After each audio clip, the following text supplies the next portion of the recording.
it's Tuesday night, which means we're playing Esper Genesis, Holocaust of the Ekajeti, here on the Direbread Adventuring Company. Game is 5th edition sci-fi. Oh, it's also from the Nerd Eternal Network. We missed last week. We had some, multiple instances of sickness or injury. But I think everybody's back up to speed now. I'm Jason. I'll be your GM for the evening.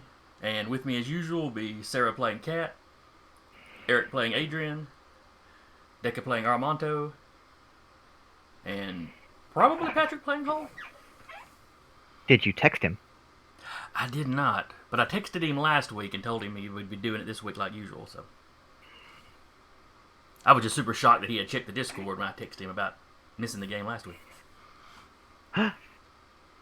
He's not always the quickest to check that. We'll go ahead and put his name up. Alright, since we missed a week, who wants to review or recap what happened the week before? Shenanigans. Group therapy. Now we're going to find Achille. Yes, that. Him. There was a surprising lack of violence last week, though, if you don't count dropping tools on people. Yeah. Yanni was the most violent. I had told a buddy of mine what the setup was going into the game, so the next day when I ran into him, he's like, "Oh, how'd the game go? They didn't kill anybody." Really? So disappointed in them. Armanto's conscience is clear. Mm-hmm. He was wanting you to waste half the crew and steal the APC and all kinds of stuff. I do wish we did steal one of the ships, though. Yeah, But it's okay. Where would we ride. fit it? Where would we need to fit it? Just park the roustabout inside of it, and we're good. Yeah. Oh, you mean steal one of those ships? Yes. Okay, I thought you meant one of the. I thought you meant one of the fighters. That's what I was inside thinking the at first. I'm like, No. where would we fit that thing? Nope. I'm so confused. Think bigger. Space yacht. I mean, to be fair, had we killed everybody in there, I totally would have. Mm-hmm. Now I'm just imagining y'all are flying the roustabout, and you've got this fighter just sitting on the roof, strapped down. The thing is open and it's just Adrian in there. No, That's you got angry the dog. airlocks on either side of the ship open, and the straps are running through them. You just hear the soundtrack from Top Gun. Do not give me ideas. Alright, but yes, y'all had dealt to some degree with Kat's cousin and her little... I don't want to call it a hit squad because they were trying to take you alive, but... My girlfriend. Y'all went on one date. That's getting a little... Presumptuous. Yes. Yeah. Cat's like, you can do better. Also, we don't know, but Adrian, did you tell us about the thing you did after we all left? I don't think he did. Okay. I remember kind of not grilling him on it, but kind of commenting on it. I don't remember if he said anything about it. No. I think he ignored you and kept walking. Okay, fair enough. That sounds like something Adrian would do too. That sounds to character, yeah. Mm-hmm. Alright, so then, I remember Adrian not implanting, but force feeding Kat's cousin the basics of what happened. Oh yes, he shared some of his memories with her. Yes. Mm-hmm. And yes, I believe that is something he chose to keep to himself. Yes. As he's been known to keep a few things through the campaign to himself. Until he has to vent again, and here I am. Armanto. Counselor. Just sitting in the corner having a very heartfelt discussion with Yanni. Are you the ship chaplain? How would it go? What would be the proper title? Chaplain would imply religious ties. Fair enough. And as we have established, space paladins in Esper Genesis are not religious. Not inherently religious. Correct. Mm-hmm.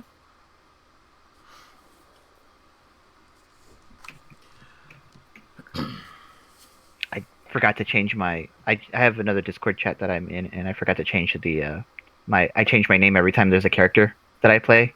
Today's is Moody Sword Boy. Oh boy. Accurate. Space emo.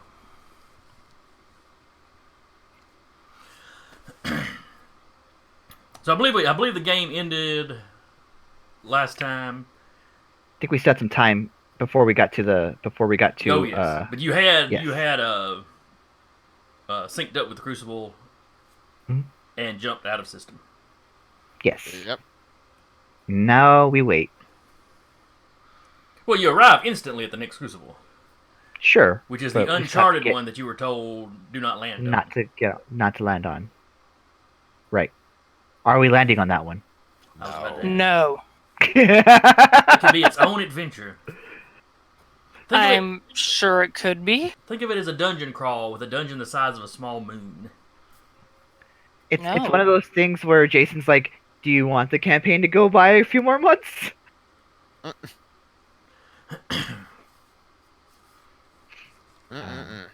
But I think we're gonna evade it and listen to who was it? Was it literally Primaran or whatever they're called that told us not to land on it? Yeah, Yeah. it's So Crazy Cat we'll Lady. listen.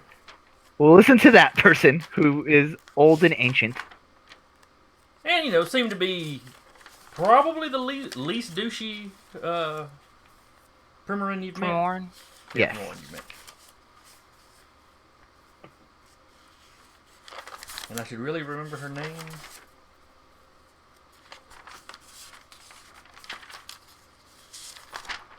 It's not important, but it's going to bother me. Relatable. I swear. Next when we switch campaign. Over, Keep better notes. I swear. I was about to say. I swear when we switch over to Vampire, we'll keep better notes. I'm starting to keep notes for the other two games. I haven't kept notes for this game because A, you guys are better note takers than me, and B, look at this one paragraph I have for Descent into Avernus. You can't read it because it's backwards, but that's all I got right now. Naroba, that's her name. Naroba. Of course, it'll be easier in Vampire because you'll be more or less based in one city, so the major NPCs will already be just kind of listed and designed. Mm-hmm. Whereas me, I'm not sure how well I'm gonna have to take notes because the city is the one I live in. Hey, Jason, is this thing that's definitely here in this city that I know about actually there? And Alternate I, who don't live in the universe. city but only visit, are like, I don't know. Okay, now I saw Patrick pop up in the Popped up in roll 20. 20, but I have not Give- seen him pop give up him in a moment. Discord. Give him a few minutes. Takes him I don't about know. 5 minutes to go from one to the other. You've been observing him, I observe all of you. learning how he moves. Kind of creepy, bro. Well, at least he lives a few states away, and for me at least, he doesn't know what city I live in. The rest of you, you two have kind of Honestly, I have, in addition to IRL Danger Sense, I have IRL Observant.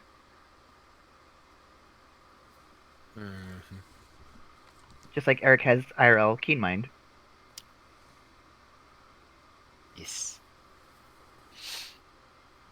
Which really means I should have put him in charge of keeping up with all the NPCs' names. Mm-hmm. Yeah, he usually gets asked what the Monday NPC names are like. What was that one guy? What was Warn it, me damn? first. Warn me first. I'm amazed by memory like that. Hey, look! It was like 5 minutes. I was right. Hey, Patrick. Hello. You haven't missed Lord. anything so far. We just reviewed what happened last session. Weeks ago. Yes, 2 weeks ago.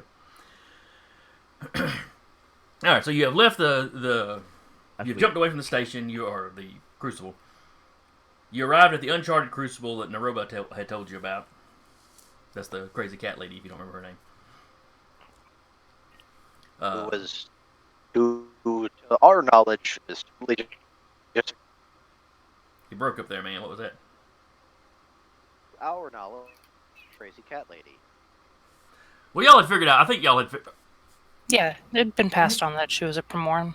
Okay, that was something Mhm. he chose not to keep to himself. Yeah, Okay. because he mentioned the pet The monkey the thing monkey's name. Yeah. was a Primorn word for sweetie. Yeah. Mm-hmm. So anyway, you appear in the system with the unmarked or uncharted crucible. Apparently, the crew has decided to take her advice and not try to land on the thing, as they were told that it was occupied by something. Hey, Nathan, you are really breaking up now. I'm gonna try to just restart Discord. Okay. Ironically, that's the clearest I've ever heard you sound. Same. Oh. Mm-hmm. The inverse roboting. Okay, Jason, let's start talking again. Let me see if this works. And it's gone. Easy come, Okay. easy go. And suddenly we're clear for him. Mm-hmm.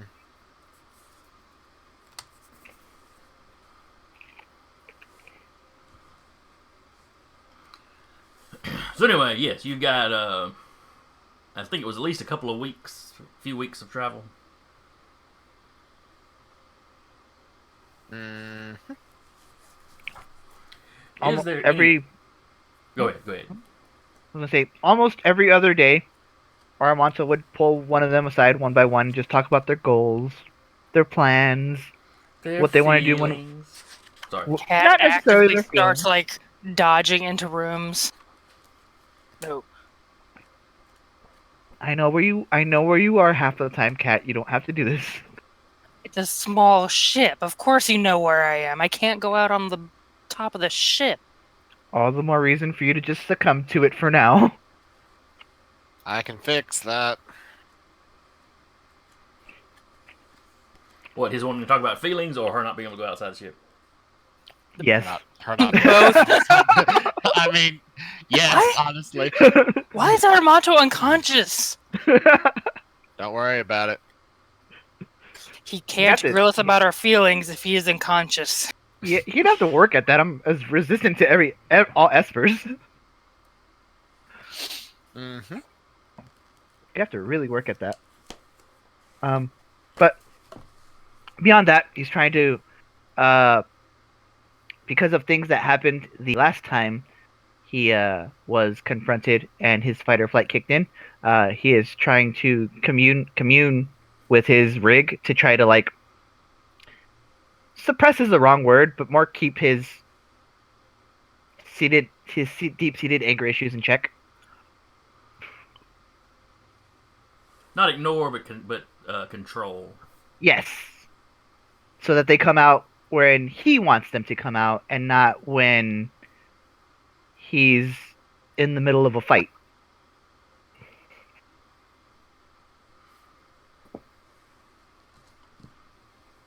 He's got to pick a proper way to a proper time to. Like Yeah. me. Testing. You're good? I heard that.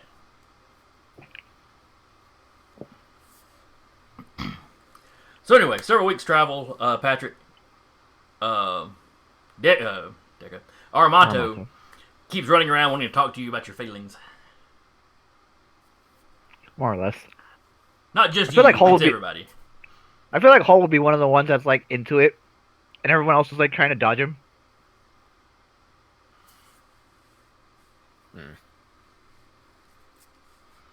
Strangely, you get into some very deep conversations with Jim. Amazing. And after the show, everything stopped. I don't know what I did after that. And how does Well, this he make retired you with his feel? wife, and he came back out of retirement because she'd passed away a year or two ago. I get the deep lore on Jim. Yes, Mm. on him, on his wife,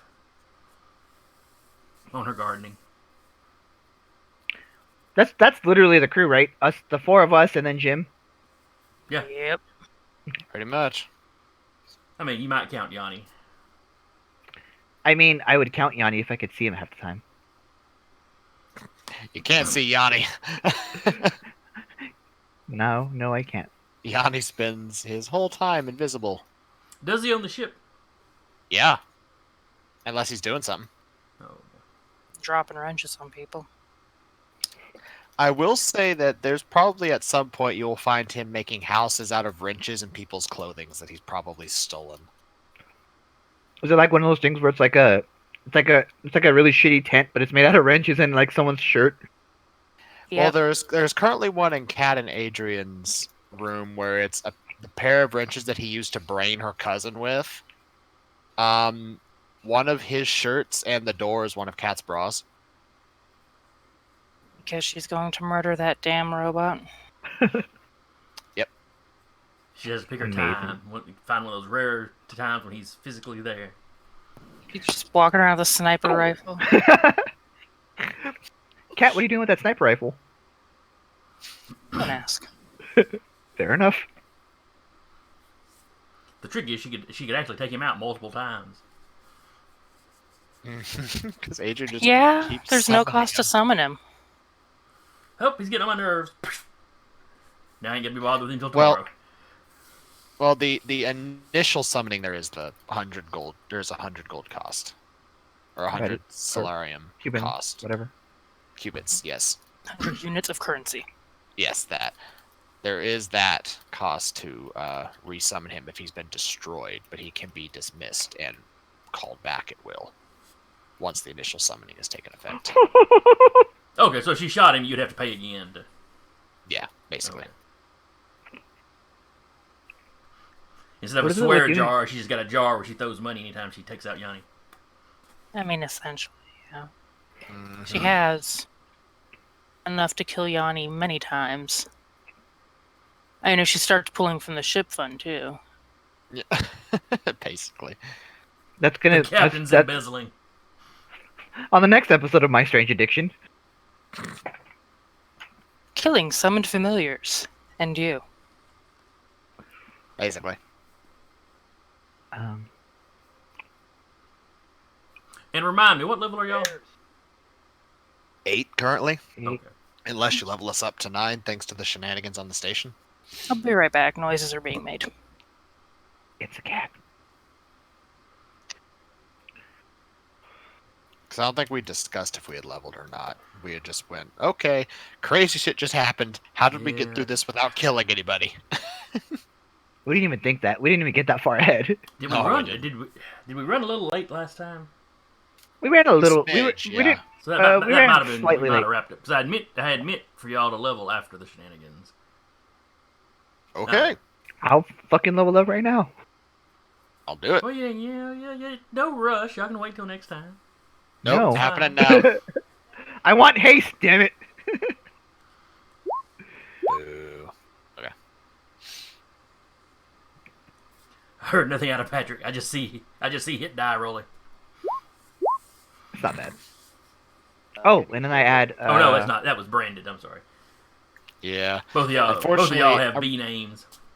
Unfortunately, I rolled a 2 out of 8 for HP. So, bleh. Yeah, well, I get- the can- answer. I got that. Hang on. You get a What was D8 that, for Patrick? I'm sorry. Can everyone still hear me? You got really quiet but clear. Okay. Because I was trying to say a few things, but I think everyone's talking. Because I've got you jacked up to 200% volume and can barely hear you. So if anybody's running you at a just 100% volume, I doubt they can hear you.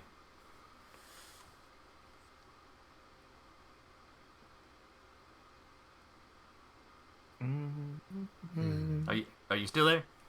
Yes. Okay.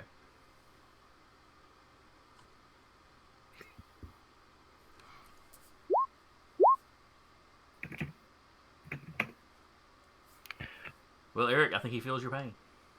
What? Patrick just rolled for his, and he also got a 2. Yeah. Ooh. Do you guys not have con modifiers? Oh, I Actually, have. I have a +2, so I got 4 HP out of it. Hmm. But I was hoping for more. Alright. I got 8, and then I have another +2 because of tough, so I got 10 HP. Sir, if you didn't hear before you walked off, I meant for y'all to level last time and forgot to. We ran late or something. I forgot to tell you. It's all good. I'm working on that right now. So I get one more complex pattern. All of my spells go up to rank 5. Oof. I get another talent and another prime talent. Proficiency. Okay. What was that about proficiencies, Patrick? The bonus one. Goes up by 1, yeah. Oh, yeah. That's right. It does. Okay, so what new power do I want to give myself?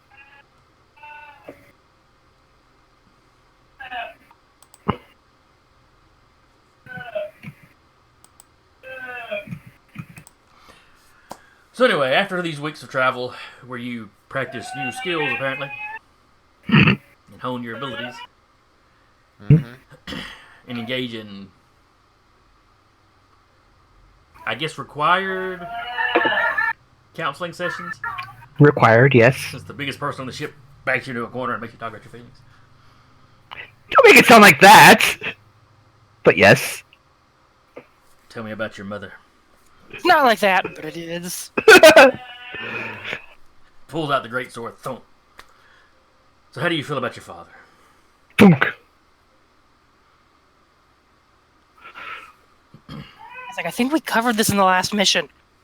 That's true. Where is this power at in here? 9th level, I get absorption and celerity. Let's find out what absorption does.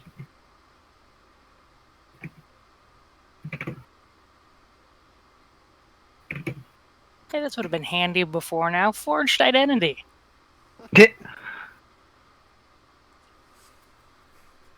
Tell me what the spell does. Well, now that you've tried to blackmail your father and leaving you alone, now you come up with a nice big fake identity. Yep. Oh, cool. It's totally useless here, but pretty cool. What is it? Absorption.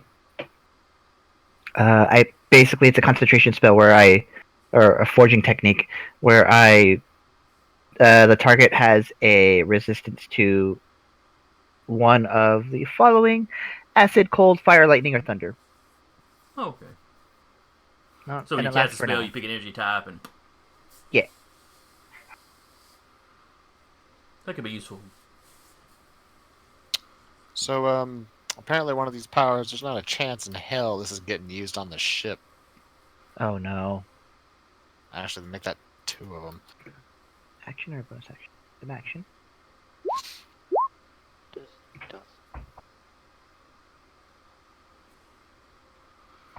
So what power have you picked up that you're never using on a ship? You'll find out if you throw us into combat. That just sounds... 1 second.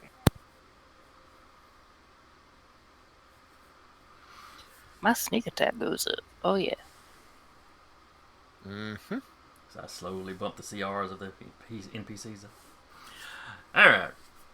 So you make it to the system that she'd given you the coordinates for.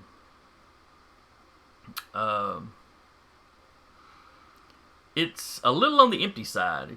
It's not a... As far as like planets and stuff go, it's not a real populated system. You're not picking up any transmissions. Or, no signs at all that it's inhabited. Traveling to its second planet, one of only 2 that, would be like, rocky, something you could land on. Mm-hmm. Alright. Let's see. Crap, I blanked. Was it the planet or the moon that the base was on? I believe it was the planet.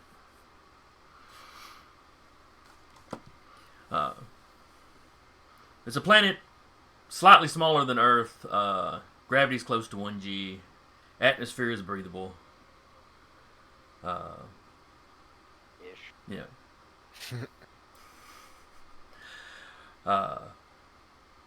Plus side, the atmosphere. Downside, every poo gas. Yes, everything smells like rotten eggs. No, it's got a thriving ecosystem. Like I said, you find no signs of intelligent life.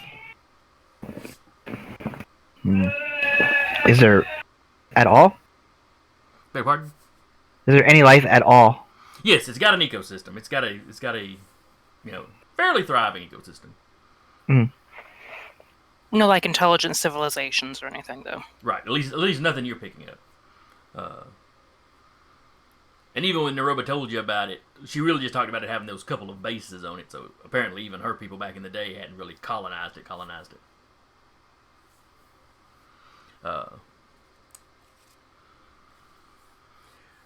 You approach the planet, and with not really any effort, because you were given the coordinates for where the ruins are. Near the ruins, you detect a parked ship. It's not quite as big as the roustabout.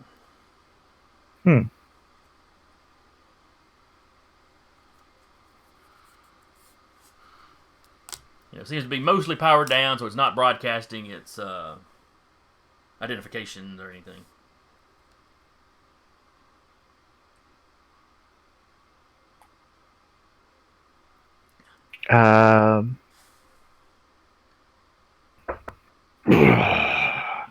I really wish people would stop bothering me today.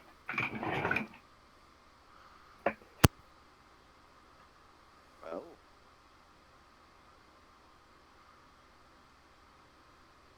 Okay, so y'all are in orbit. How do y'all want to approach this? Do we detect anything else near the ruins, or just the ship? Just the ship. If you zoom in with your optics, the ship's parked there. There seems to be, there's a decent sized tent next to it. A little campsite. They built a little campsite next to the ship. Do we detect any kind of like communications or anything like that? No, but if they were using, short range communications, it wouldn't necessarily be broadcasting up to orbit. The ship is apparently powered down. Correct. I mean, it's probably got its lights on or something, but it's not. It's not like primed for takeoff or anything Right. like that. The engines aren't on, the weapon systems aren't powered up, the shields aren't powered up. Communication systems powered up or nah? You're not really sure. That does not take enough power that you detect it from orbit. Well, heck, let's just try and send a message. Okay. What do you want to say?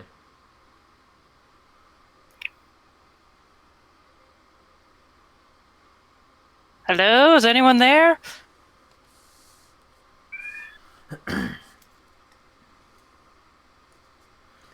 A minute or two later, you get a response. Hello? Who is this? Do we recognize the voice? No.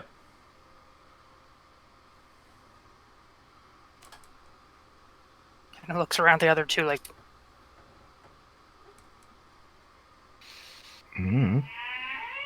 Is this really something you want to do? Just a complete stranger, possibly? well, we were sent here to find Achille, and It's not Achille. No, he's clearly not Achille. yeah.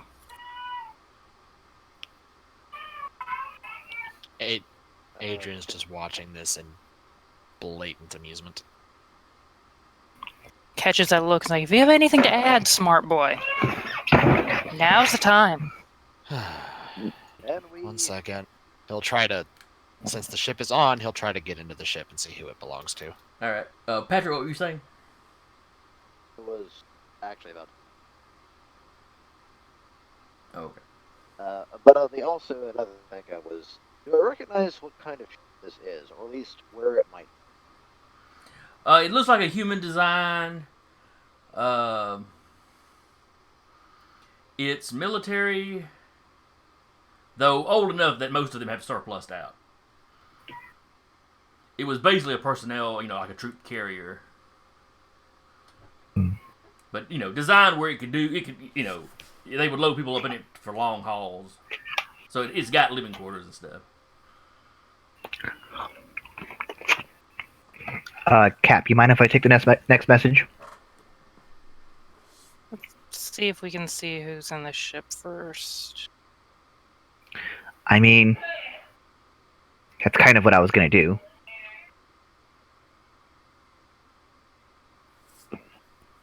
Go for it. Waits to hear anything either back from Adrian and listens to what Aramonto says. I will get to it and say, Jeremy, reacting before his character has anything to thought up. I was going to say, you jumped up like you had something to say, and it's like, Yeah. I have nothing to say. I just want to say hi too. How you doing? We're Yeah. fine. How are you doing? so when y'all are slow to respond to him, he's like, hello? Was somebody Oh, there? hi, hello. You hear the new voice. My name is Aramonto.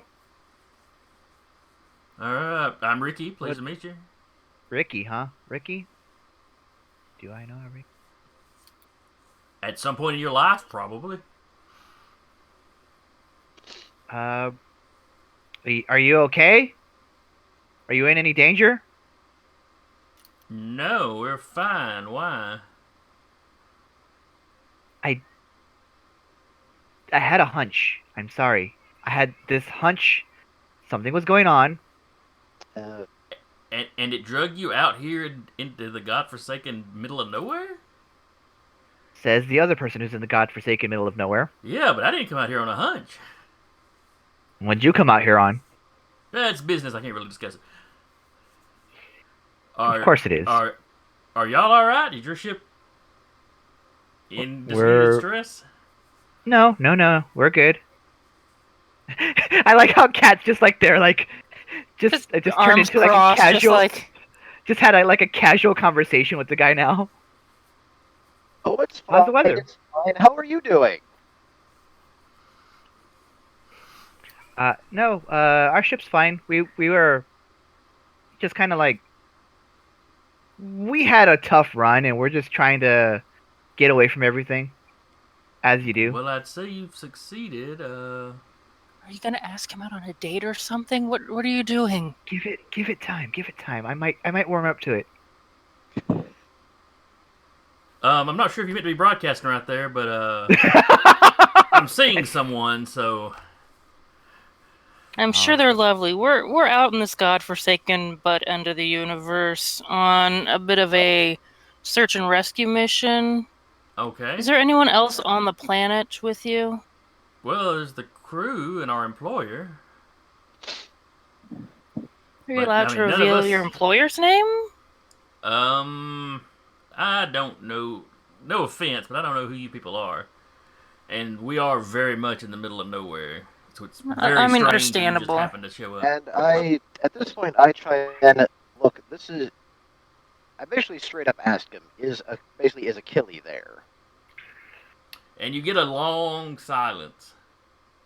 And I actually ask, when he does that, I actually ask him, that is a very loud silence. Well, Just to be certain, Vasher. Achille Vasher. Not really at liberty to disclose that, And I straight up say, look, this is the roustabout. Was it? Do I have I gotten into their ship yet? Can you Seems do this that very from awkward guy. orbit? Can you do that from orbit? Oh yeah. We're connected to their ship right now with comms. There's an open line directly to them at the moment. Whoop. Just piggyback that sucker all the way down. But if you're communicating over like an FM frequency, like a regular old radio frequency, I'm not sure how much. Go ahead and give me a computer use roll. Mm-hmm. We've got really good Wi-Fi. 10. Yeah, 10's not going to do it. It's got some decent security. Okay. We'll wait. Truthfully, I'm iffy that you could actually hack a computer through its comm. Can you hack the ham radio? Well, it's just The that universe. that would be such a vulnerability that I don't think they'd have that set up like that. If for we'll just say for the heck of it that possibly Achille Vasher is there. If you could just let him just mention, hey, the roustabout, Jim, and the folks that you hired are up here. Just wanted to We kind of talk miss to him. him, check up on him. We Kinda were miss him. concerned when he disappeared without a word. Hence Mhm. the coming to the ass end of the universe. We just have some information we thought is important, given his current line of research. If he disappeared, how in the world did you find him out here? We're really, really fucking good at our jobs.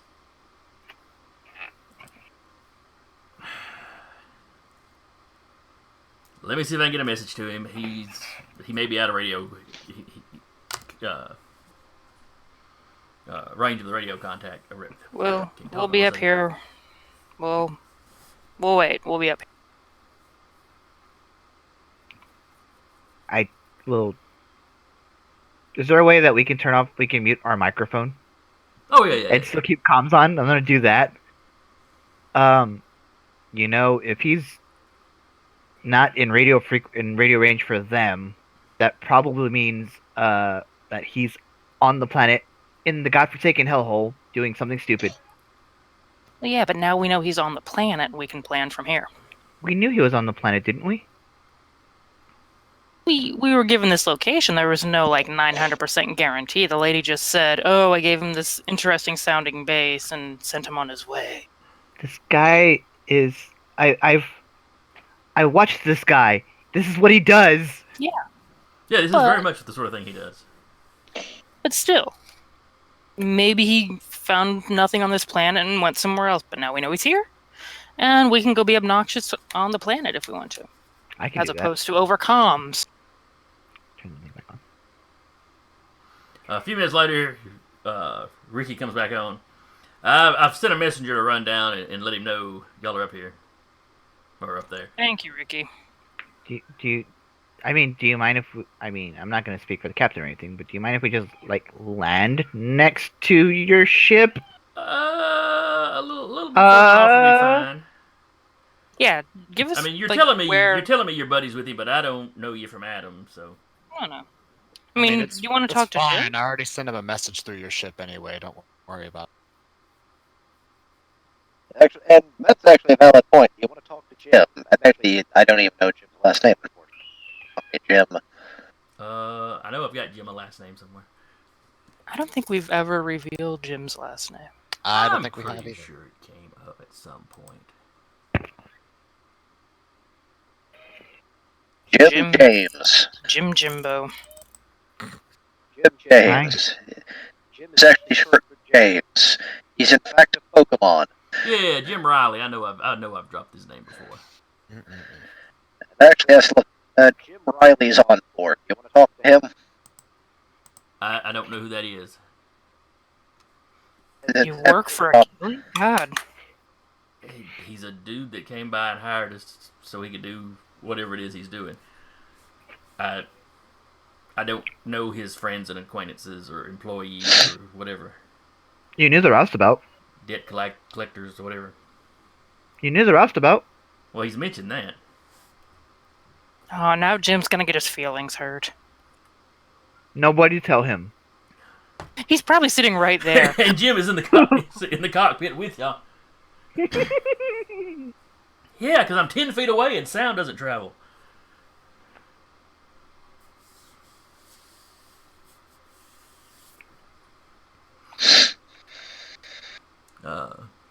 Could you give us just coordinates where we could safely land? We'll remain on ship. Oh, sure. He gives you coordinates for a little clearing, just a little ways down from him. We'll remain on ship until one of you guys approaches. We'll make sure, have to show good faith, everything as far as offensive capabilities are powered down. That sounds fair. We'll see you planet side then. Put on the cape again. A little hood. Not the hood. He has to have his long flowing hair out. He just has the cape on. There's a cape of billowing. Mm-hmm. I was about to say, at this point, Adrian's gotten bored. He's sort of floated off the ground and is now just angrily spinning in circles. His His whole body's just rotating. He's just spinning. Some people shouldn't have Esper powers; they just become show-offs. Mm-hmm. Could you be a little bit more dramatic? I mean, I could take all of you out into space and make all of you spin. Would you like that? We're landing on a planet. Let's just land on the planet. All right, so you come down, you land on the planet. Coordinates he gave you are good. You know, he doesn't trick you into landing on quicksand or nothing. As we're landing, I look at Adrian, just like, we'll save that for another bonding exercise, though. No. Today we're doing trust exercises. And now we're gonna have to trust Adrian to take us out into space. That might be the worst idea you've ever had. It's great. Armando, not great for- even I know I'm not the most trustworthy individual in the galaxy. Yes, and it helps you to maybe think about other people besides yourself. So once y'all get Real landed, stretch. you're there for about an hour.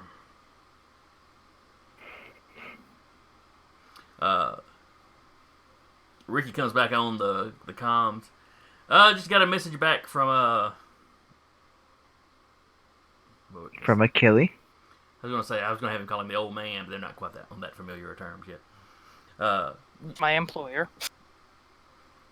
Well, he figures the jigs up at that point. Mm-hmm. Mr. Vasher just sent a message back. He's busy at the moment and can't come out and speak with you.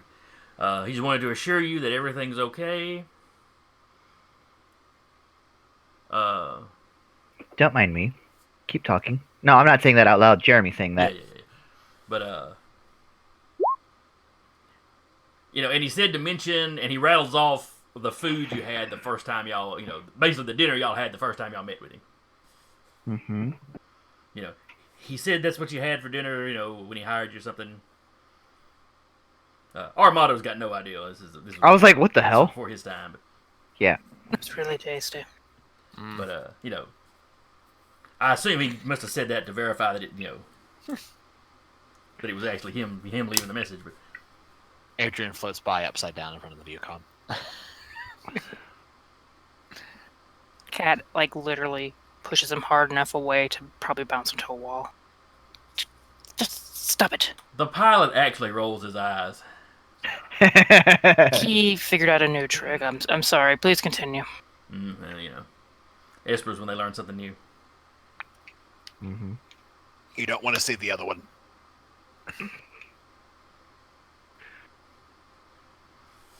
Did Mr. Vasher say when he would be available to speak? He did not.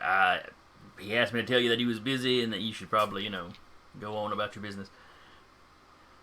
He is our Well, business. This is our business, yeah. We'll wait. If That was a 12 on insight, Please? Jason? if possible, there's no huge rush on this. Please tell him it's in relation to the information Jim recently passed on to him in a panic. Okay, well, I'll send another runner out, I guess. There's no rush. I mean, if it's that's dinner right. time or something.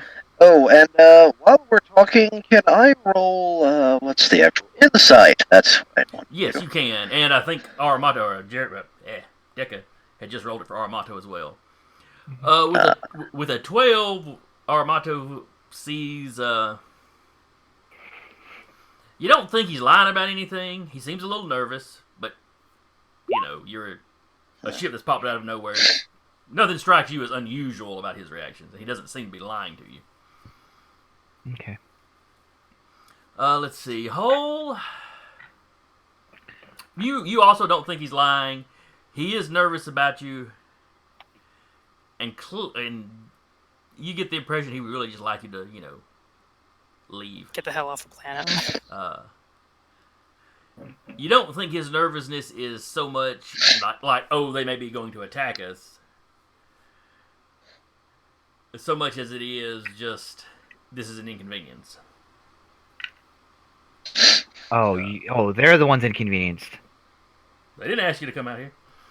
They're minding their own business. Uh-huh. And then look, people show up. If we wanted to be around people, we wouldn't be out here. Yeah, I have to work in retail. You can suck it up too. That sounded more like a Jeremy thing than a Armando thing. Yeah. They blend every now and again. Don't cross the streams. Too late.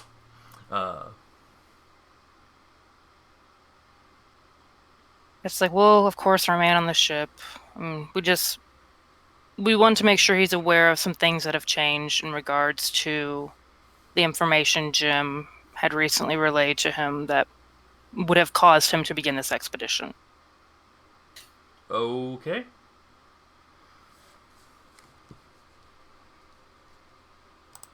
Sorry, I was getting a weird message on OBS, but I think everything's working.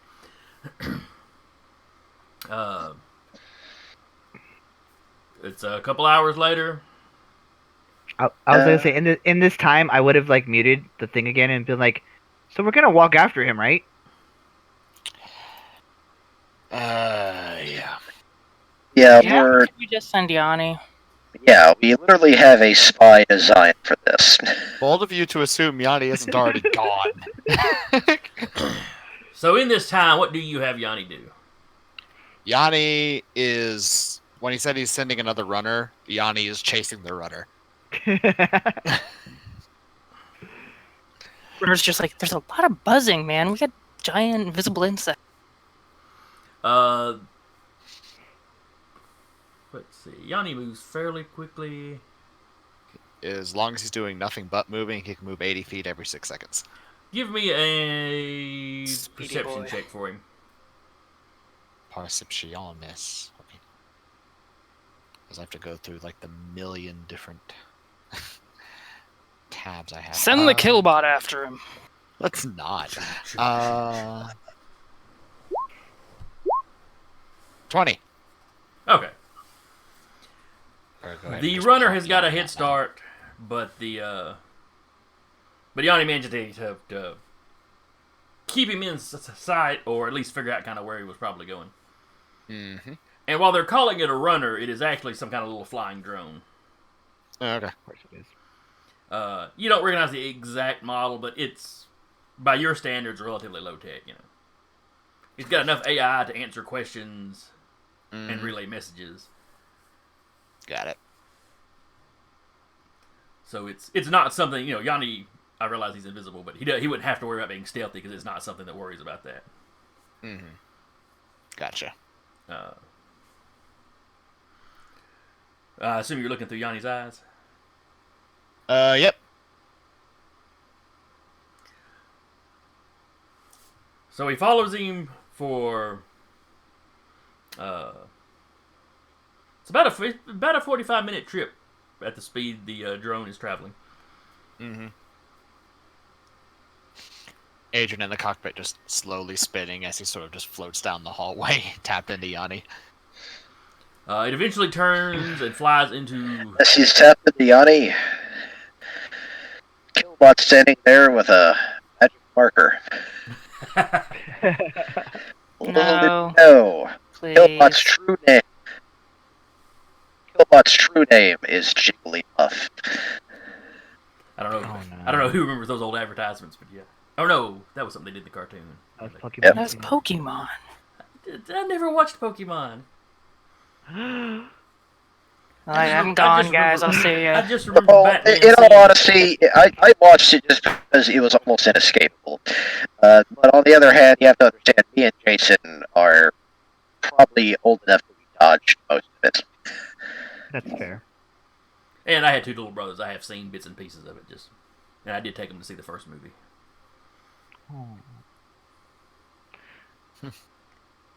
I still remember the Viking joke out of it because that was the funniest part of the movie, I thought. Yeah. Anyway, digressing badly. So Killbot sitting there with yes, we do. I'm just picturing Killbot sitting there with the Sharpie, and rather than drawing like a normal person, he's just doing little dots like an old dot matrix printer. to make his pattern. Cat just like shaking her head and face palming the whole time. Did he just spell poop on his face with dots? Let's not. His profanity's not very advanced. Let's not. Killbot, I can take you out. Can we not have a brawl between you and Killbot in the bridge? Can you at least take it to the cargo bay? I mean, he has to go to the cargo bay. Well, Adrian's floating, so he can just grab Adrian by the ankle and pull him to the cargo bay. Anyway, so the runner turns into and flies into. Well, on the outside looks kind of like a cave, but as soon as you get inside, you can tell that it's undoubtedly the ruins of this base you've been telling me about. It's in better shape than that first base you ventured to, where the top floor was partially caved in and stuff. Yep. Definitely seen better days. There's lots of lighting equipment. The standard sort of lights that you would use in an archaeological expedition, or they're probably not bright enough for filming, and you don't see any camera equipment. Mm-hmm. But and it travels on down, down some steps. They've set up a ladder down an elevator shaft, down to the next floor, and eventually at the back of that floor, you see Achilles, you see Basil.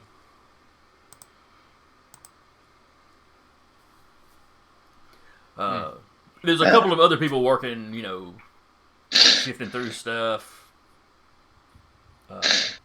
using kind of, these handheld scanning units to check out, ruined bits of tech.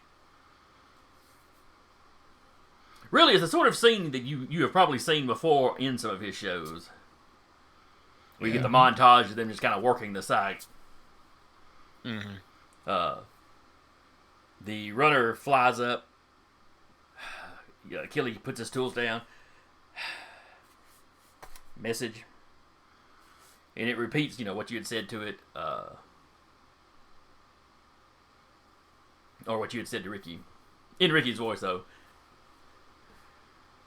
And at the end, Ricky tells him, these guys seem to be concerned. I don't think they're leaving until they get a chance to talk to you. I mean, I ain't telling you how to handle your business. One of them kept floating by the viewfinder. It's like a 14-year-old that just discovered his powers. I don't know what's up with that. Tacky. Just tacky. Makes me think of the telekinetics in any of y'all seen that movie Looper?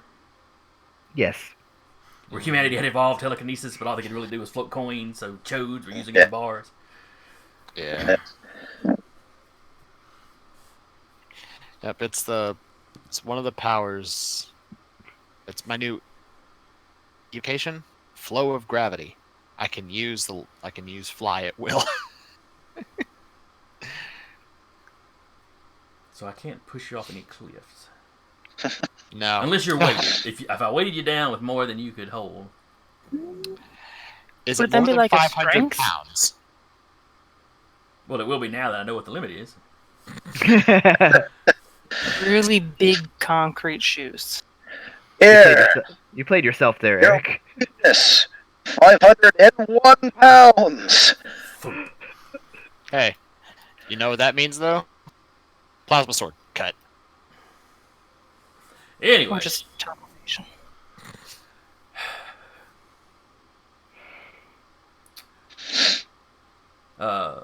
Anyway, so the runner delivers a message and leaves, or, excuse me, delivers a message and is waiting for a response. You see Basil, Basil steps up to Achilles. How in the world did they find us? I'm not surprised they came looking, but how in the world did they find us out here? Oh, you'd be surprised. You say that out loud? Yes. Screw Yanni. Oh, Yanni announces that to them? In That's why I asked. Adrian's voice, yes. Runner return. And the runner turns around and takes off. Alright, at least let me see the little guy. Well, that will depend on everybody else. Some of the other workers have looked up when they heard the voice, but Achilles not freaking out, so they just kind of go back to work. Yanni will phase into view right in front of his face. Hello, Adrian. Hello. Having fun. Yes, been a very relaxing vacation so far. Visited some old friends, who I assume you must have met since you're here. Yeah, we got bored waiting. Well, more like I got bored waiting. But... Not that it's important, but just out of curiosity, what did you bribe her with? Rolla. Not sure what you're talking about. There's a lot of hers we ran into. Mm-hmm. I think you know the one I'm talking about. The one that the only one that could have given you the location here. Bold of you to assume there's not a tracker on your ship. When he's talking, is he speaking out loud too on the ship? No. Okay, I was like, are we getting the one-sided telephone conversation? No, you're not.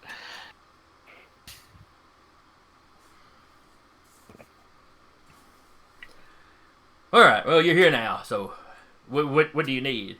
You know, I told you I was taking a vacation. Actually, no, you didn't. Well, I think Basil passed it on. He didn't do that either. Nope. I'm pretty sure.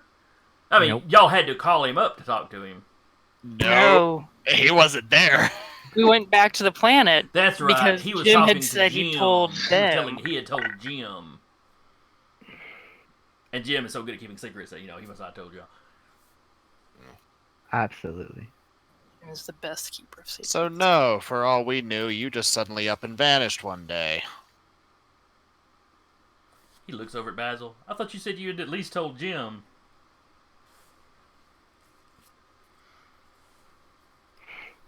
Because I am quite certain that he had left the message some kind of way that he was on vacation. He was trying to avoid having y'all come look for him. Too Nope. late. All that we know is that the house was emptied and cleaned. That's all we had. Oh, well, I'm terribly sorry to put you to the inconvenience. Touched that you go to such extreme trouble. Yeah, well. Should we tell him the recently discovered information about her? I can't hear you. We can't hear him. No, in character, I cannot hear you. Yeah. However, you had mentioned in your message you had new information regarding the information that brought him here. True. Mm. So Achilles brings it up. Alright, so what was this new information that you were so concerned about? Why are you so dead set on keeping us away? Oh boy. Well, because y'all had already mentioned specifically that it was that it was stuff Jim had seen. Okay, so he knows he's not diming Jim out. All right, he gestures and steps away from the work area. Everyone keep working. Don't worry about this.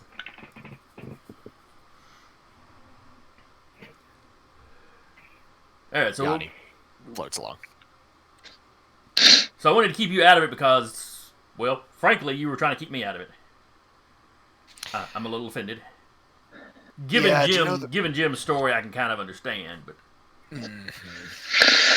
when you have a race of immortal energy beings that could pop in wherever the hell they want to, saying you better keep quiet or else. I understand how that could be intimidating. I mean, you're a young man. You got most of your life ahead of you. Me? Says you. Most of my life's gone.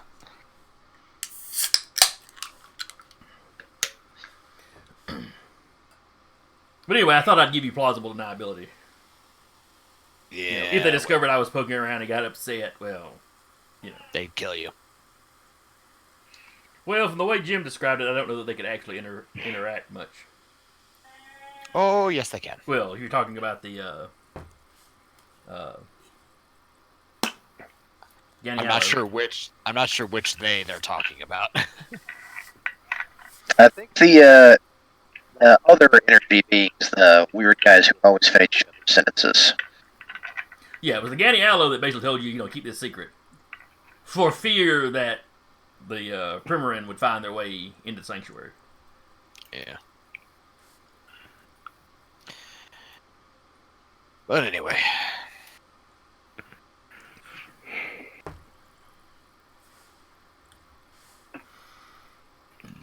So anyway, that's why I kept you in the dark about it. I thought y'all might be as involved in this as you were comfortable being, and giving you plausible deniability seemed to kindness. Nah, it's more like don't leave us alone at this point. So what is the additional information you found? Did you know your cat lady friend is a... Yeah. Actually, Adrian just goes, well, were you aware that the woman you met with was in fact one of those immortal energy beings? I hadn't verified it. I'll admit, become somewhat suspicious. Oh, yeah, she is. She seemed to know a little bit too much about the site that I had her helping me with back in the day, and Yep. everything I can track her down on. She's freakishly old, even for a dentist. Oh, yeah, by the way, congratulations. You met one of the Ekajati. Beg your pardon? Well, that's what they are. The Primarin. Yep.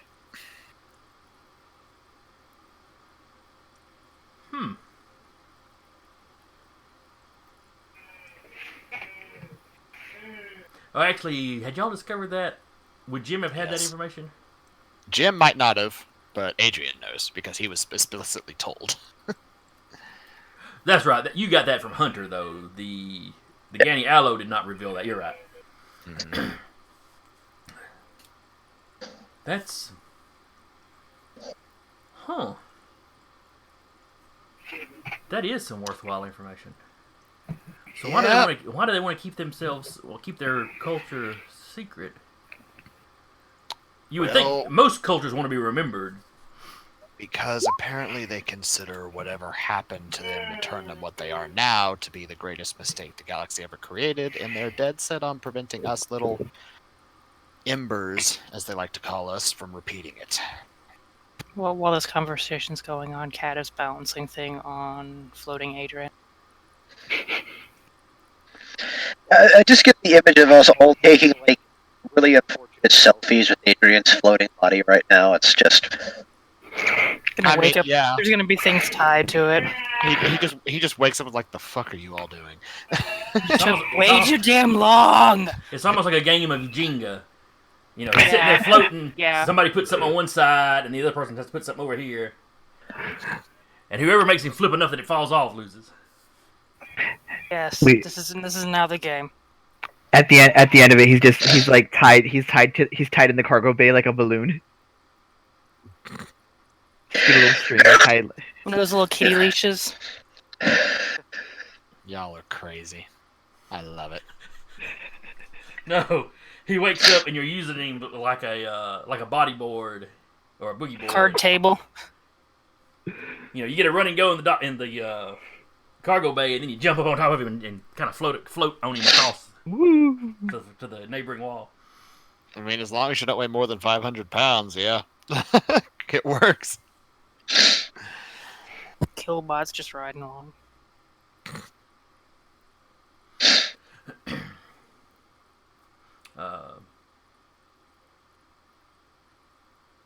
Still, I'm not sure is that all? I mean, that it's very interesting. I'm very glad you let me know, but that seems like a small bit of information for you to travel all this way. Never mind the hoops you would have had to have jumped through to get the coordinates. I mean, honestly, that was the least troublesome bit of it. We're lonely and you look like a plot point. Well, fair enough. Nairobi is she pretty friendly and easy to deal with as long as you know what buttons to press. She gave us a monkey. He looks truly startled for the first time in this conversation. She gave up one of her pretties. Yep. Like you said, we just knew what buttons to press. I happen to be good at it from time to time. Well, she did have more than one of those. Yep. This one was named Sweetie in the language of the Ekajati, too. Oh, that's what tipped you off about that little tidbit. Okay. Mm-hmm. Went and cornered her about it later. And she kind of confirmed it.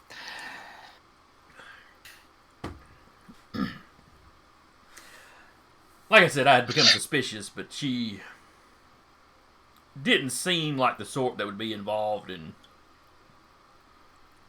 I guess I'd say, cliques, for lack of a better term. Yeah, well, you have met 3 of them now, I believe. Yeah, 3. How was that? Well, the first batch that shot the courier. Oh, well, yeah. Well, I was on the station, but I wasn't there when that fight went down. Yep. Lost count of how many we've run into. But anyway, are you bored here? Well, we're just getting started good. These sorts of things can take a while. Mm-hmm. A lot of ruins, I see. A civilization as old as that, you're not going to find very many working examples of their civilization or technology. Uh-huh. Unless you know something that I don't. You want to fix that? If you know of still functioning location. I am aware of one, yes. However, we're going to go out and make sure it's safe for you and your team to go in first.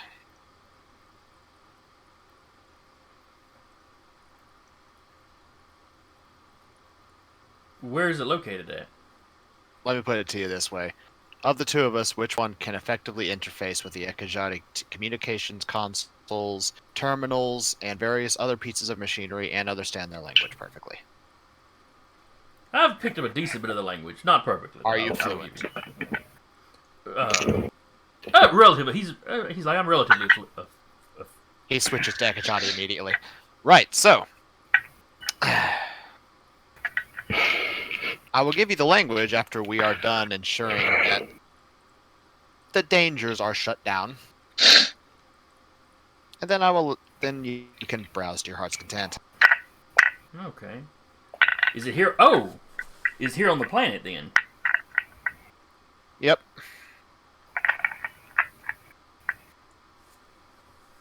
I'm telling you that as a courtesy. Don't go looking for it until we're done.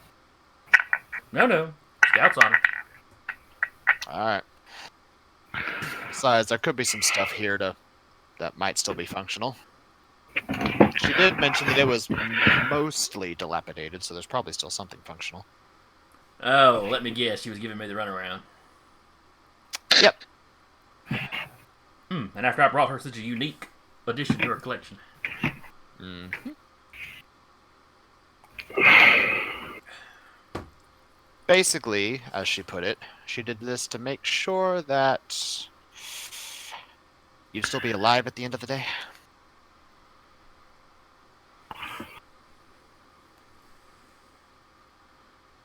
Yeah, very well. I certainly have no objections to you making sure the location is safe. As long as I have your word you won't destroy anything more than you have to. I realize that they have, attack robots or something. Well, I might be able to hack into them. Who knows? Do you need any backup? I have some more heavily armed individuals than what you've seen here in the cave.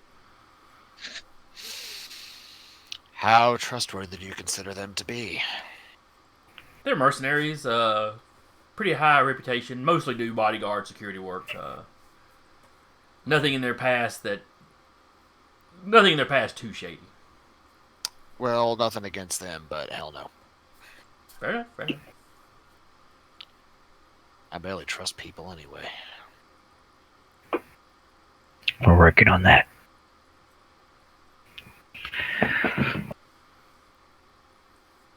Aramanto will teach you trust. He will teach you to love your fellow man. Not love. but at least trust. No, not love. War. But, anyway, he just goes, well, that everything?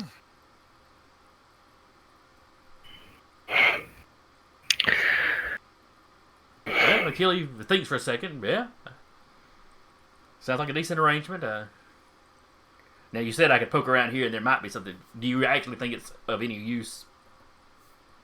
I mean, this place actually looks better than the one we ran into on that first planet you sent us to, and you saw how much I picked up out of it. That's true. That's true. All right. I'm paying them no matter whether they're working or not, so I might as well keep them working. Go ahead. We'll let you know what we figure out. All right. I'll appreciate it. Mm-hmm.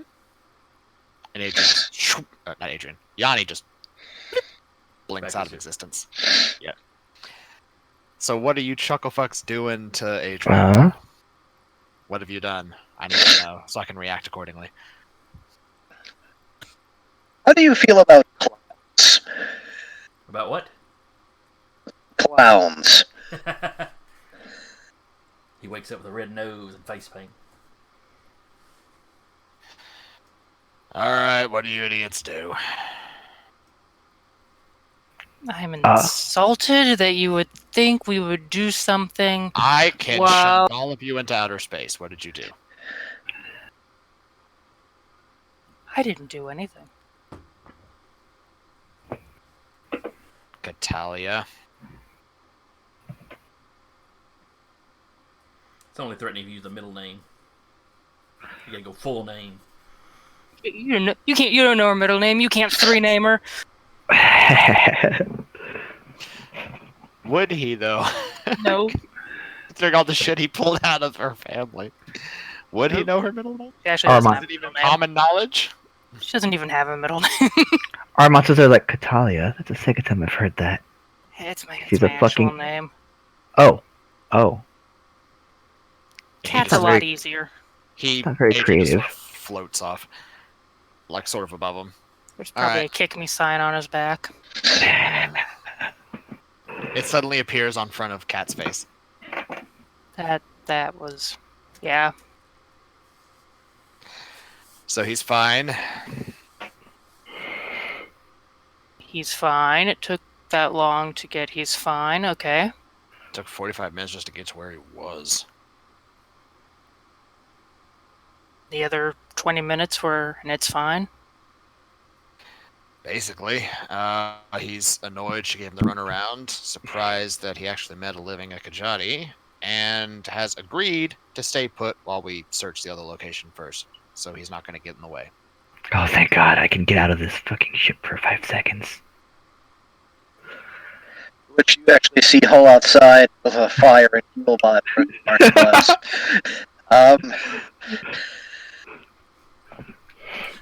So, time to go, yes? Yes, finally. Let's go. I'm gonna go get my gun. Adrian floats out of the ship. Our monster's right behind him. Gonna be like hovering everywhere. Pretty much. Need to His get him a legs long, dramatic coat. His legs are gonna suffer atrophy. Nah, he'll. Look, you've he'll got to be walking. walk. I suddenly, oh good lord, I can just imagine you slowly turning into Baron Harkonnen from the Dune movie. I was thinking the guys from Wally. I wasn't going quite as gross as Harkonnen. Yeah. Yeah, he will walk. He's just practicing now that he has the ability to do this whenever the hell he wants. It's probably very off-putting. Considering the kind of shenanigans they've gotten up to, I'm sure that is the least off-putting thing. What? Now you Oh, say you're yeah. getting off the ship, but the other location is Yeah, there are locations on on practically the the other side of the planet. We'll just walk. Nah, that's fine. We'll get back. Adrian just sort of like gets outside, stretches a bit, sort of like floats down to where his feet is like maybe a foot off the ground. sort of bundles his coat up and then just starts floating around with the coat just trailing around behind him. Get back on the ship. We're all going to the other side. Does he Superman fly? Nah, he'll come back in the ship, actually land and start walking. Killbot puts out the campfire, picks up the marshmallows with a dejected look on I'll his be right face. back. I'll take one of those actually. Give me a marshmallow, Killbot. I can still fight you. Killbot flicks one into his mouth.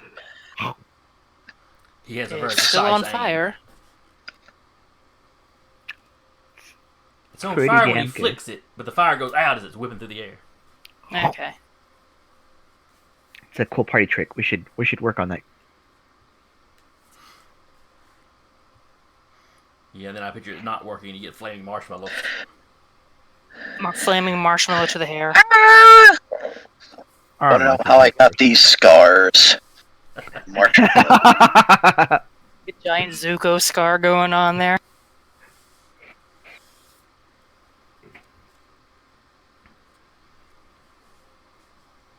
Alright, so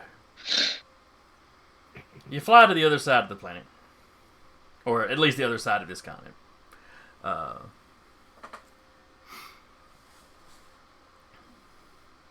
And this world has... It's only about 40% ocean. So you've got very large land masses. Essentially 2 supercontinents. That are mostly desert in the center, but have, a variety of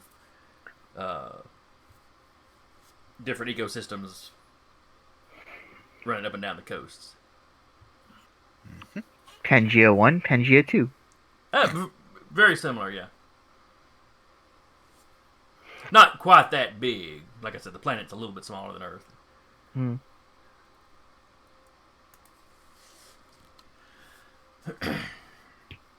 So you fly over a lot of desert where there's just nothing to see. Before arriving on the other side, you're in a more northerly climate here. There's not snow on the ground except way up in the mountains, but it's much cooler and crisper. We're very comfortable where you were before. You want your long sleeves to go around. Mm-hmm. You find a place to land next to a river, not too far from the where this outpost is supposed to be. It's pretty thickly wooded. The local equivalent of evergreens, mostly.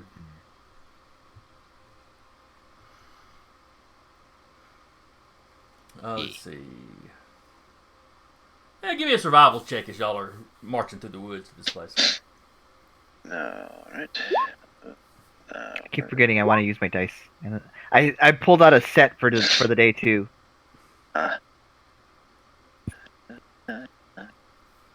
That feels about right. Oh, that's yeah, we're here. All right, bring it home. Six. Bring it home. Survival. Yep. Yep. Oh. On the other hand, Hull is having a hard time. Killbot has found his new way. Now, is Killbot an actual droid, or is he just one of your abilities? The weird part is, yes to both. Okay. Where his Earth. Because essentially, he's like an actual NPC I summon. Okay. And he's there for like 24 hours. But it's... Okay, so he's got a full stat block. Yeah. It is He's that a you have forge assembled an medium actual construct. droid that's walking around. Okay. Yeah. Since it takes like 10 minutes to actually summon him, I usually just gotta keep him around, so... It's like And he also... every morning when you get up, you do your stretches, you summon Killbot, and you go on about your day. Yeah. He's like this with his hand, like doing the hand motions for the forging technique as he's like brushing his teeth or something.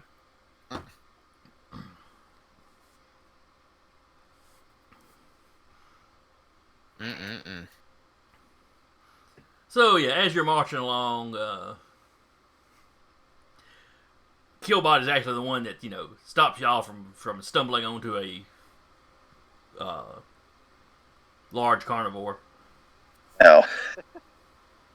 I want to fight the large carnivore. Killbot, king of the jungle.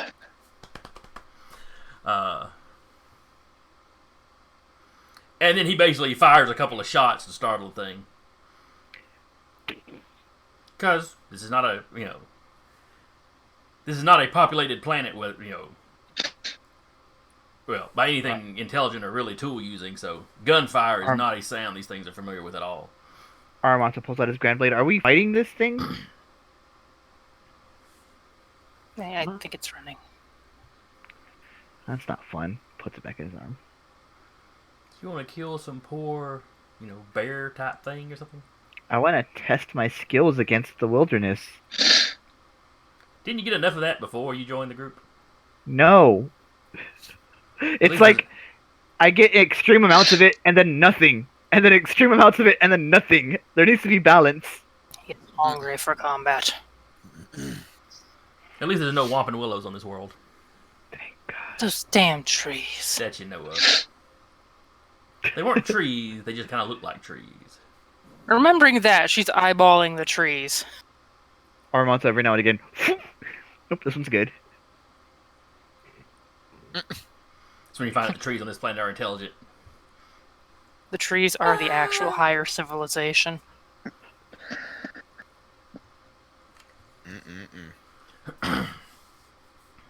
See all these wood-based golem things start coming out to attack you. Be wonderful, be wonderful. Not the first time. Won't be the last time. As you approach this base, it's actually a building sitting on the surface. It's not very large. You figure this is probably just the entrance and the rest of it's probably below ground. It's almost it's almost bunker-like. There is dirt and that stuff up over the top, so it's got greenery on top of it. So it would be very hard to spot from orbit. Being in a forested area.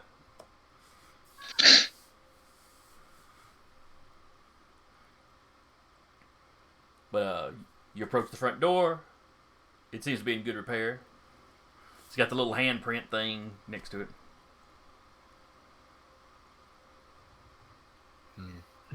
Is that your thing? He's looking at Adrian. Yeah, he'll tap it.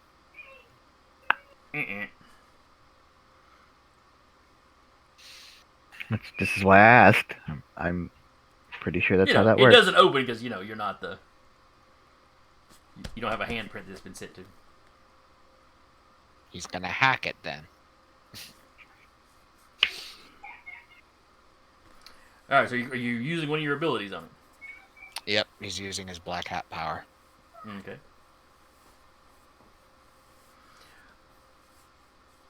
The security on this one gives you disadvantage to try using Esper powers on it, but with the black hat, that'll even out. Normal. Yes, it's still a 12 because my dice hate me today. Y'all notice Adrian kind of clearly struggling with the lock, but the door does eventually open. Okay.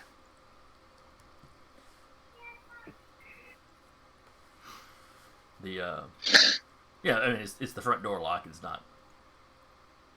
Yeah. It's not super advanced. You figure everything here is probably going to be somewhat protected from Esper powers. Mm-hmm. As you step in, the inside lights come on. Well, that's handy. Well, she told you this was a base that was still functioning, at least as of the last time she'd been here. Hundreds of years ago, but it's been around for 10,000 or so. Yeah. The grand blade comes out. All right. Well, everyone, stay on your toes. We'll hover. Plan.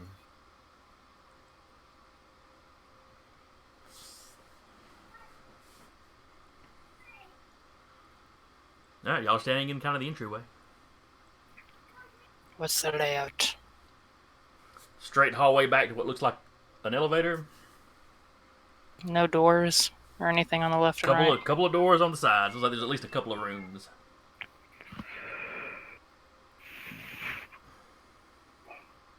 Hmm. Diablo Oh. rules. Take the left one. How much do we want to poke around? I'll say my brain was sitting there waiting for a map. Left one, yeah. I wasn't expecting y'all to offer to go check this place out for him this session. I don't have a map ready. Okay. Fair enough. Let's- Aramonto takes point and goes to the left door. Having said that, I may still have the old base map, so you know, if a fight breaks out, I'm sure I've got some kind of hallway I could throw down. Yeah. Not that a fight is going to break down. I'm sure this is purely scholarly research. Oh and yeah. Mm-hmm. We're just Armand? checking the place out, making sure the oven's off, door's locked, feed the cat. All right, so you open the first door to the left. I think Mhm. was Armando's thing. Yep. Sure enough, the oven's been left on. Gas billows out. You all pass out. End of the campaign. All right. Okay, let's go build our characters. We already built our characters. Yeah, we kind of did. Yeah, good point. All right. You open to the left, and it appears to be kind of a security checkpoint. You know, computer screens. Some of them are busted. This is dusty and a little dirty in here. There's a couple cracks in the walls. So some of that dirt covering it has like sifted down in here. Mm-hmm. You know, it's still in much better shape than the first ruins you explored. Yeah.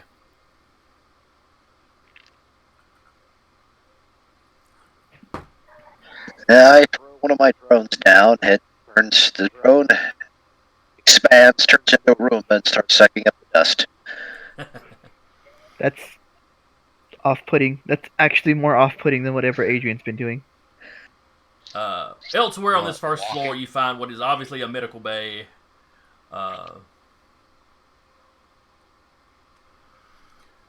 There is one. Oh, go ahead, Patrick. I was about to say, the fact there's a medical bay interests me, so go on. It's not too dissimilar from the bay you found in the first ruins. It does not have the specialized gene modding equipment and such as this. But you walk in, and a lot of the equipment has a similar look to it. You know, kind of like you could walk into any doctor's office. Kind of get the idea of what yeah. You know, some stuff from a doctor's office to like a hospital is going to be the same, but this was a place clearly capable of surgery. But like I said, you don't have the specialized equipment for like gene modification. So whatever they were doing here, they probably were not gene splicing the local wildlife. Mm-hmm. Is there evidence? Is there evidence of like, not gene splicing, but like, for lack of a better term, veterinary repairs? Everything's relatively clean in here. I mean, there's a little bit of dust, but not as bad as in the security area. And everything's cleaned up. You don't have like blood splatters or bodies or things Aramonto would know to find. Right. So how you know exactly what they did here? Well, this room's in better shape. Adrian could potentially try getting on the computer. I was gonna say, is there like a console here one of them could look at? Yeah, Adrian's gonna try. Okay. Give me a computer use. Still at normal. I help this situation. Okay, so the two of you are going to jump on it. So Yeah. So advantage. Let's see. Are you using your black hat or are you just Still using it. It's still active. okay? All right. So trying to access this equipment gives you disadvantage. Black Hat gives you advantage. That evens out, and then Patrick gives you advantage. So you're rolling with advantage. That's better. 26. Oh, that's much better. You get into the medical database without any trouble. Mm-hmm. You find the medical records for the, I guess, the last staff that were stationed here. Okay. Regular checkups. Not really any sicknesses reported. A couple of times there'd be, injuries or there was one broken bone. Presumably just, accidents as people were wandering around. Mm-hmm.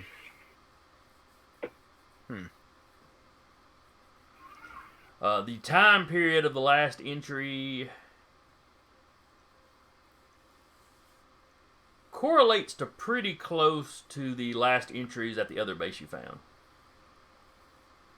Okay. So whatever happened, that seemed to happen species-wide. Yes, I think you had found something else somewhere else that the times linked up pretty close. Now, The first base we were at, yeah. Here it's within about a week. Mm-hmm. The last entry here is maybe a week before at the other one. Yeah. Was the other one the day of? Well, the other one's the kind of the baseline time that you're starting with. Gotcha. And at the first base, they talked about, they were kind of, it's like they were kind of in a rush to finish what they were doing because, something was about to go down. Mm. And this is just the medical database, so, it doesn't have a ton of information about anything other than... There's no what is it? The company-wide memo? Yeah. You get okay, don't forget when they were ascending to a higher plane of existence. Keep that on the calendars, people. Make sure all the lights are turned off. Even though we're not going to be physical anymore, there's no reason to waste power. Save the planet and all that. Now, like I said, everything in here is clean. And as you look around, you realize that everything around here looks like it's packed up. Like it's been stored. Huh. Interesting.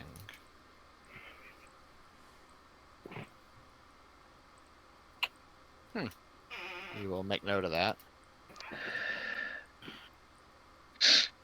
And investigation, since everything seems to be stored, how long ago did I estimate that happened? So with investigation, did I figure that out? Yeah, go ahead and give me a roll.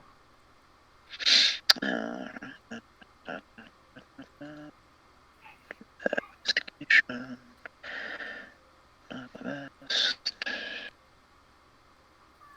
Thought I had better than that. Not very well.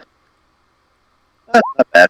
Oh, that's not a bad roll at all. Judging by the date in the computer and the rough idea y'all got of how these dates line up with the modern calendar that you use, it's been about 10,000 years. Well, probably more like 8.5 again. Yeah. You see no sign that would. I mean, obviously somebody could have walked in here during that time, but nobody seems to have messed with anything. Mm. Yeah. Except for us. True. Roomba buzzing away. Yep.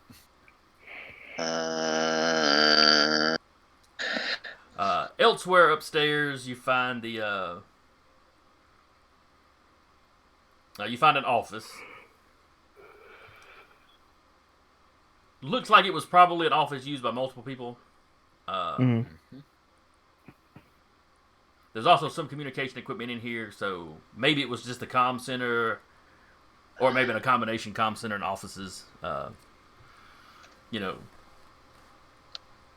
You see, the same kind of consoles and stuff that you saw at the previous base in their commander's office. Which in his case, it was a small office, I think, attached to his room. But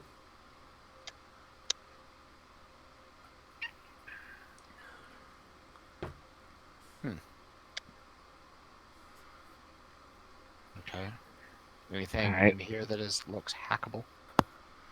there is at least one console in here that looks functioning. The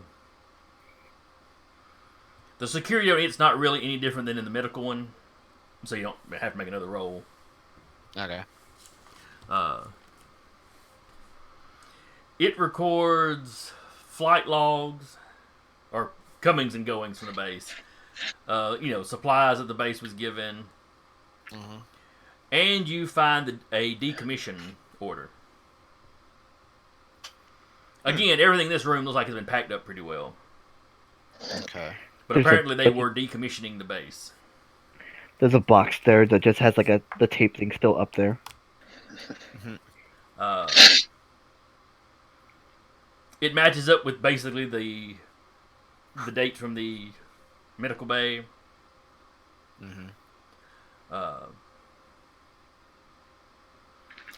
Let's see. What would they have called their? Would they have gone with something Event. generic like Ascension? The event.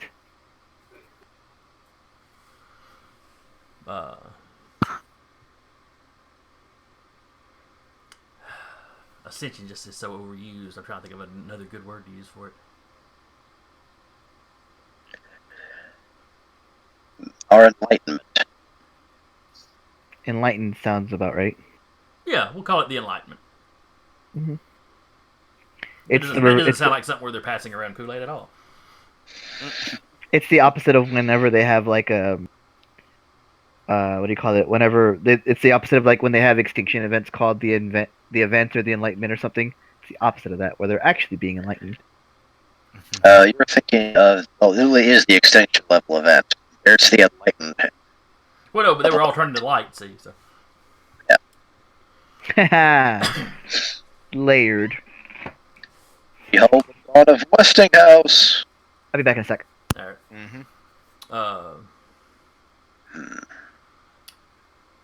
And you find a list of names that match up pretty well with the medical records. There's a few extra names of people that maybe never had to hit medical.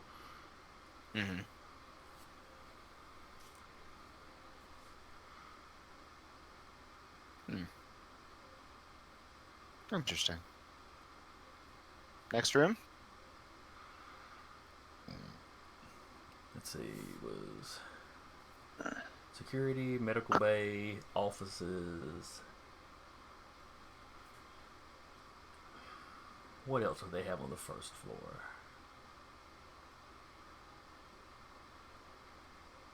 Oh, restrooms.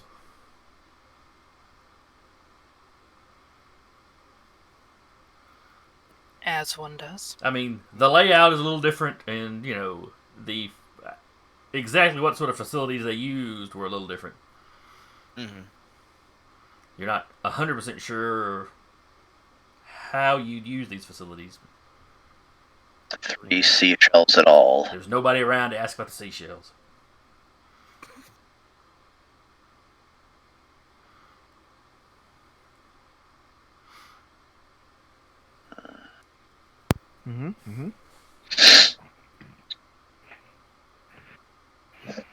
So that seems to be it on the first floor. Testing. Just checking. I think you went quiet there for a second for me. Okay, well, Hi. You're a little broken up, but we can hear you. Okay.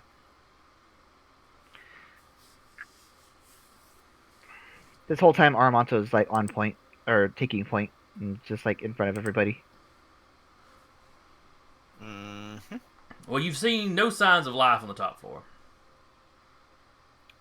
or any kind of mechanical.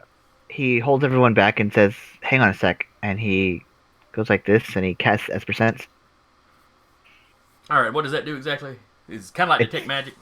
It's basically detect magic. I just don't have the. Oh wait, I do have it on me. Right here. For the duration, you sense the presence of any Esper powers within 30 feet of you. If you sense a power in this way, you can use your action to see a faint aura around any visible creatures or object in the area that bears the power's effects. And you learn its domain, if any. The power can penetrate barriers, but is blocked by 1 foot of stone or metal, 3 feet of earth or plant material. So basically, yeah. Okay. You see a very faint something around some of the computer equipment. But it's some of the stuff you've already been using, so. Is that just because this one's been touching it with Black Hat? You don't think so? You think it may be part of their security. You know, the reason that the thing they have that kind of helps counteract Black Hat, maybe. Huh. So that's why it's been harder than normal for you. Good to know. Mm. Nothing. Keeps walking. Okay.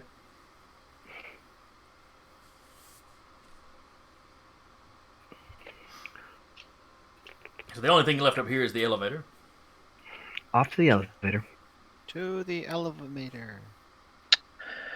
Yeah. Aramonto weighs it down so that they can't go down the elevator. Oh. Door opens up. Which floor, sir? Ah! The door opens as you walk up to it. You don't have to press anything. Mm-hmm. And actually, there is a voice that speaks to you. How many of you speak Ekajati? Well, he hasn't been giving classes. Yeah. Not that I haven't been trying. Now, any of you in your, assuming Adrian shares the information, in your like comm units or whatever, you could have some translation software. Yeah, we could. How Only- bored did he get on the But If weeks only he to patched- that's record it. All right, what if translate it? All right, play it back. It would be drug out a little bit, but He actually got very bored. Did you patch Ekajati into our comm units? Yep. He stuck it into all your all's comm units when you weren't paying attention. That's common. What? You're welcome. Well, now it's not instantaneous. It's taking a little bit. There's a Yeah. There's a delay. It's not Star Trek where they're just speaking in common. You hear what they Oh, no. say, and then the comm unit. I imagine the visual thing. Oh, you're getting subtitles at the bottom of your eyes. Yeah. That's actually pretty workable. You're welcome. I got bored. It asks you what floor you'd like, or what level. Adrian will respond in Ekajati. Floor 2, please.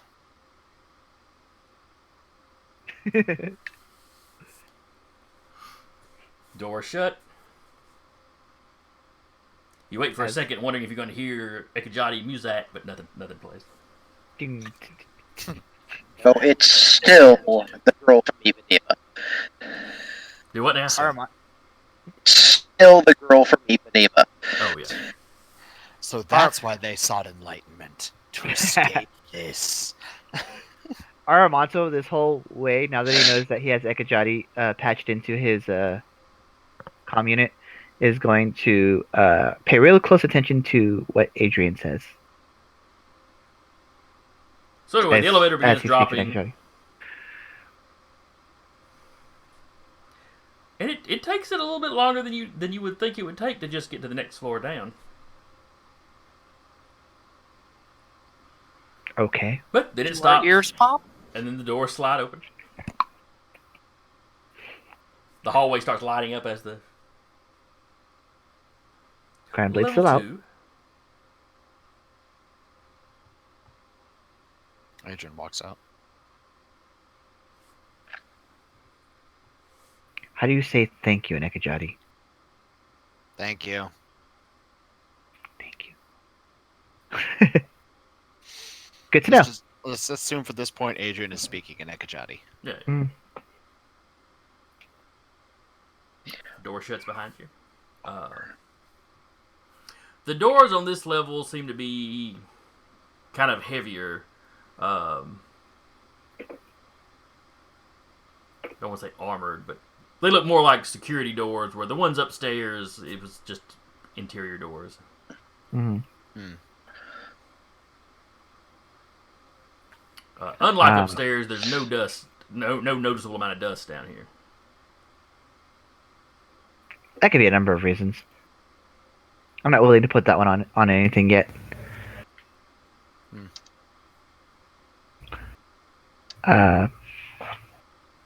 Esper Sense is still up though. Okay. It's like 10 minutes, so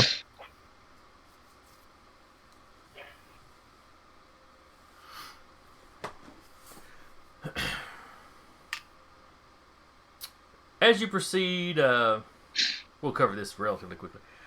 Hmm. The side rooms here seem to be different research laboratories, basically. Okay. You're seeing a lot of equipment that you're not really sure what it does. You have a mechanics roll.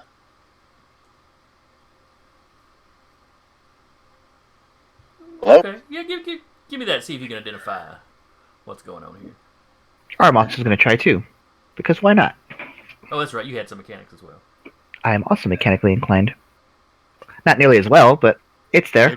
Adrian doesn't care. There's computers. Cat's just like, I'm here. I rolled a 7. I rolled 26. There's machines here, Armanto, and they Yes, may there are. run on some form of electricity. Is Esper Sense picking up anything? On some of the equipment, yes. Okay. Patrick, you start poking around and in some of this equipment. Some of it is clearly designed to detect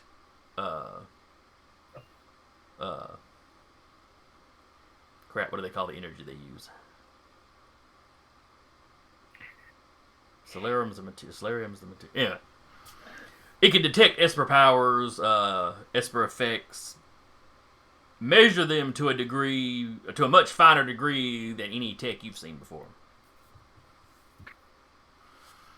You're left with the impression that they were doing a lot of research into Esper powers themselves, or maybe at least the baseline kind of cosmic energy that they use to fuel them.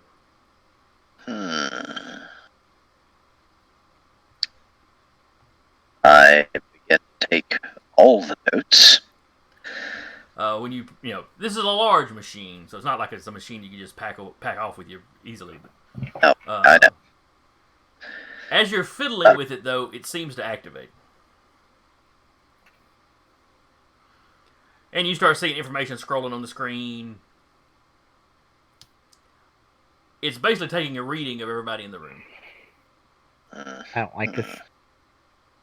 Adrian looks over. What did you do?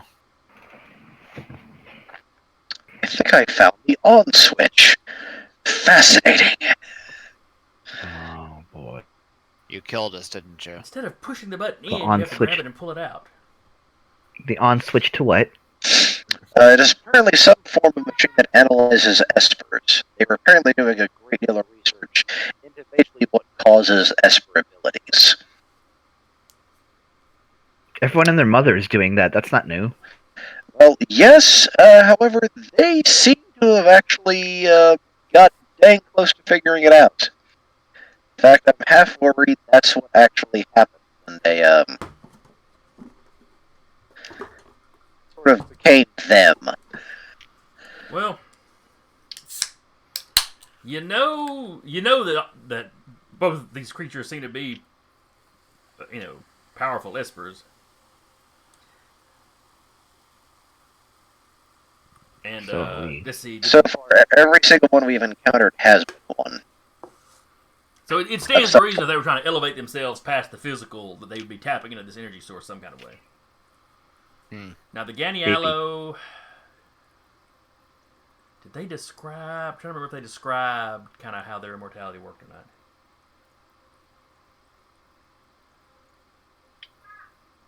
Because the Not really. two critters are similar, kind of how it works. But yeah, I don't think they went into too much detail yet. But them being made of pure energy, that may very well be the energy they're made of. You don't know. The machine's not doing anything. It takes a reading and then goes into a standby mode. almost like take it's a- waiting for some other piece of equipment to take the information and do whatever with it.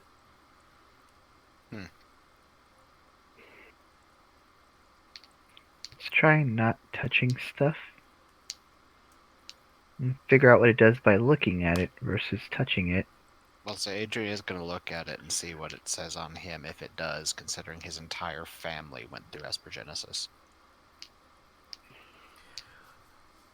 You are it. Let's see. It has a marker flagging you that it does not have on anybody else. Reading up on it,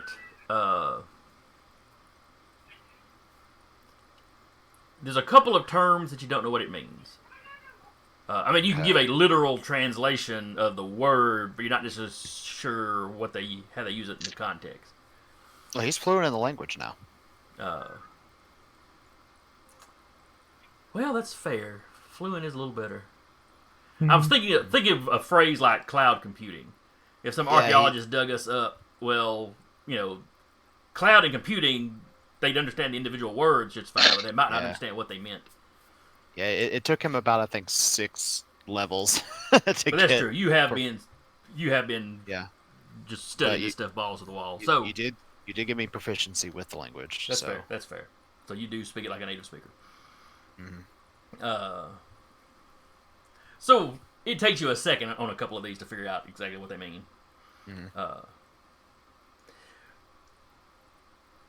You have genetic markers that make you much more predisposed to Espergenesis than most people.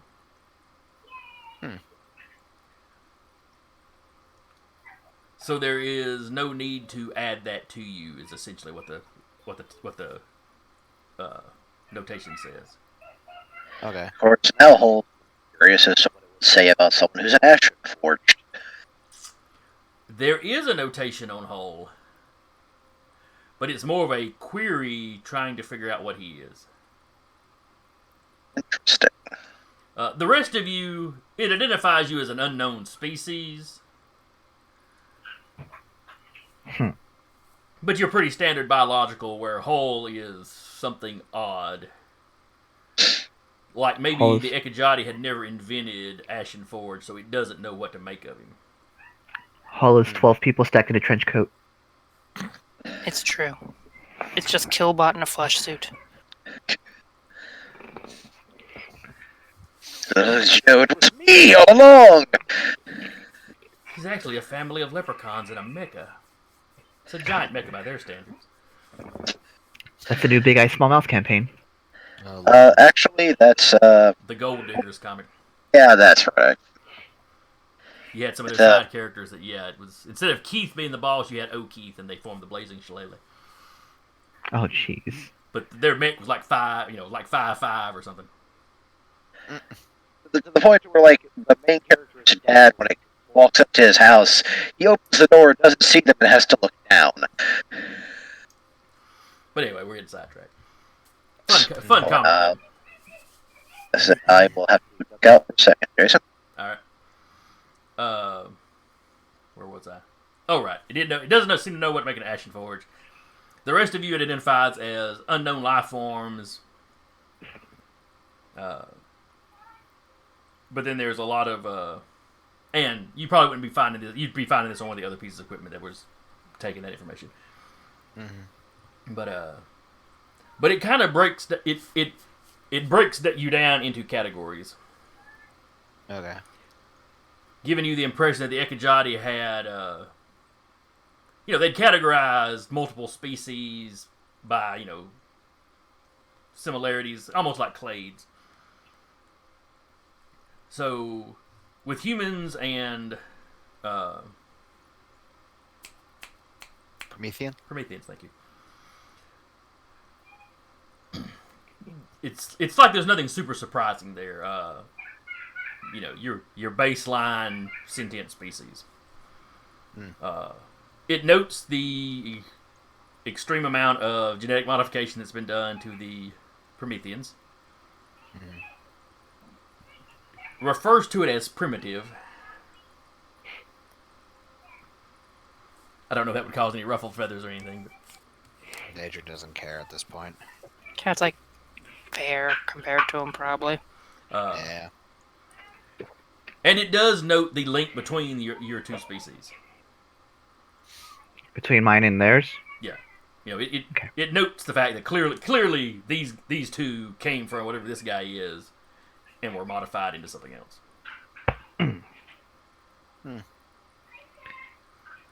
Where this guy over here is probably the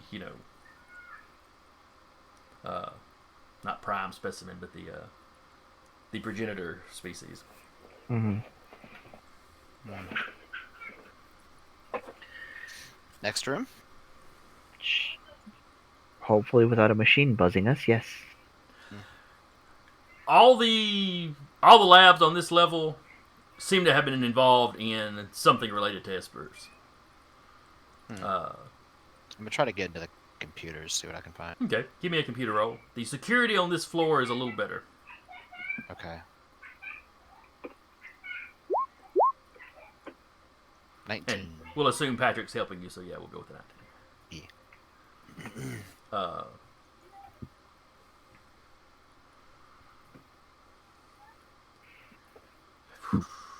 The 19. You can get into kind of the surface level of the computer, but there's some stuff that requires a higher clearance that you were not able to get into. Okay. This seems to be on this level they seem to tap into kind of the main system of the base, as opposed to the medical bay, which was kind of self-contained, and the little office area that was fairly self-contained. Okay. So well, what kind of information are you looking for? This.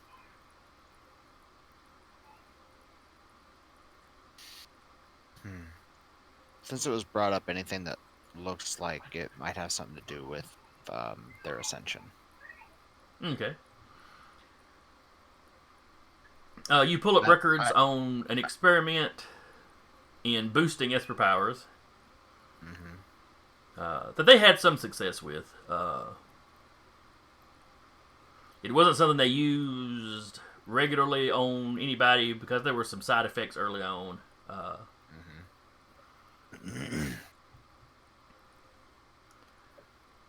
You don't find anything specifically. You find references to this enlightenment. That it's an upcoming thing. Nothing here seems to have been specifically working towards that. They were doing some. The reason it's out here in the boonies, though, it was not as much the boonies compared to where their civilization was. But it's kind of out here on its own because some of the experimentation they did, it was they weren't sure what would happen if something went catastrophically wrong. Kind of like how when they built that the big collider in Europe, how some people were worried about what might happen. There's notes about well, this experiment might rip space time a little bit. Let's have it out away from stuff.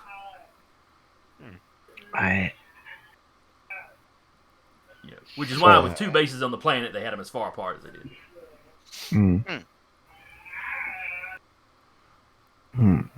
I have. Did you get anything useful? He's found out a little bit more about what was going on here, but nothing super drastic. You do run across a map of the base. Download.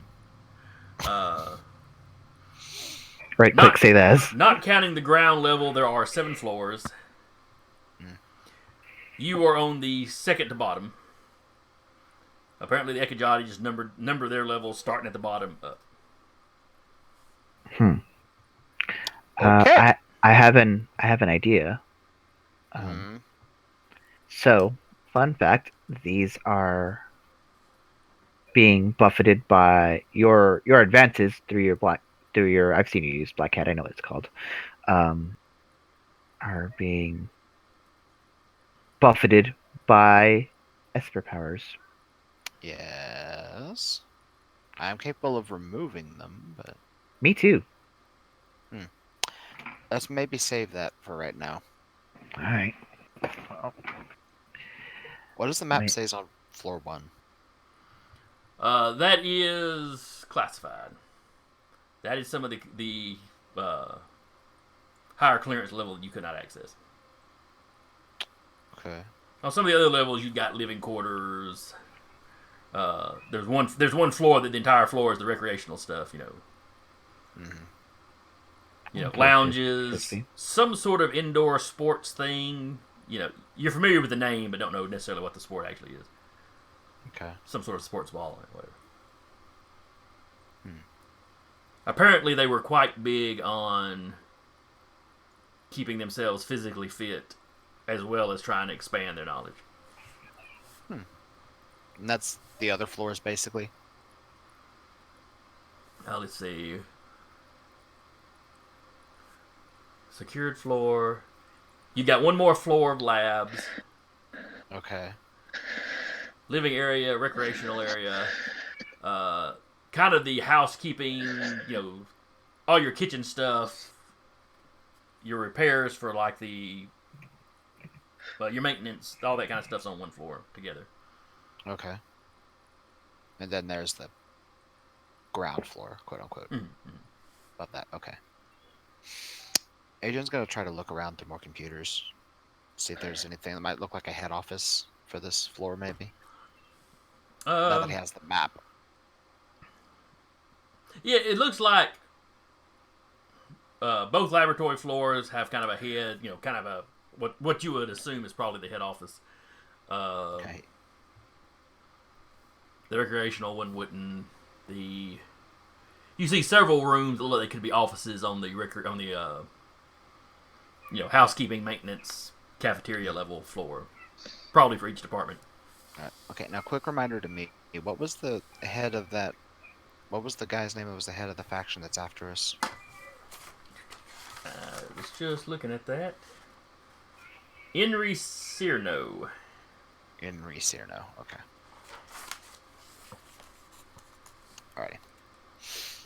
Alrighty. Which is something I think only Adrian would know, considering I think he's the only one that conversed with the Premorans and got that name from them. It's possible. Hunter would have known that name, but you were the only one talking to him in Ekajati. Mm-hmm. Nairobi would have known that name, but again, you were the only one that spoke to her in Ekajati. Yeah. And he hasn't shared that. He hasn't shared the name, he shared the that there is a specific faction after them, but not who leads it. Mm-hmm. Are you going to look for a specific reference to that name? Maybe not right now, but he will in a bit. He's heading for the head office of this floor. Okay. It's kind of tucked over in a corner. Yeah. Kind of like it's just crammed out of the way. Huh. Where a lot of bosses like to have the big office, where the office may be fancier than anywhere that's actually having work done. It doesn't seem to be the case here. This That guy's is a my douchebag. workplace in a nutshell. Truly, they were a more advanced people. That is legitimately my workplace. The whole rest of the building looks almost like a sweatshop where I work, just about. The reception area, the entrance, and the vice president's office on the 4th floor look just like the most fancy things you've ever seen. Yep. Rest of the building, sweatshop. Ours isn't quite that bad, though. They did spend a lot of money remodeling the conference room upstairs that, nobody ever sees. I was gonna say no one uses. Yeah. Though they did the break room up nice, too, so I give them some credit. So anyway, you find the office, and it's, it's not a shabby office. Yeah. But it's as big as it needs to be to hold the stuff. It's,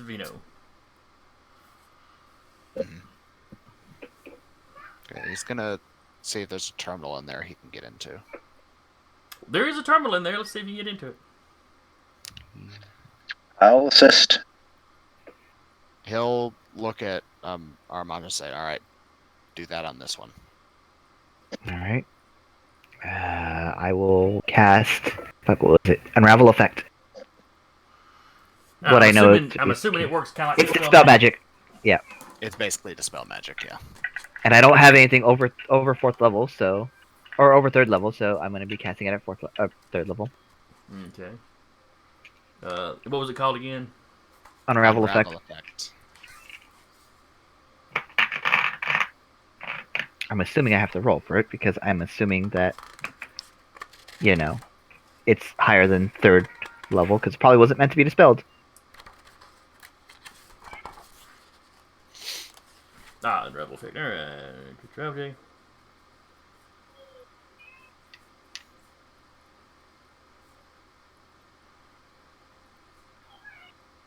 Channel ability, cool. Alright, So I'm give not me a roll. using my charisma modifier. Sweet talk, that computer. Hell yeah.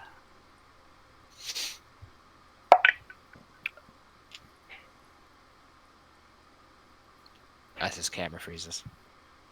That's how well he It's a- sweet talk the computer. Even his actual computer goes, hell no. 6. You cheating bastard. I've got nothing here. Alright, yes, you failed to unravel it. But I know I failed to unravel it. Oh. Worth a shot. Okay. Well then. You're just gonna have to roll better this time. No, Adrian's gonna do it. Unravel effect. Yep. It's level 5.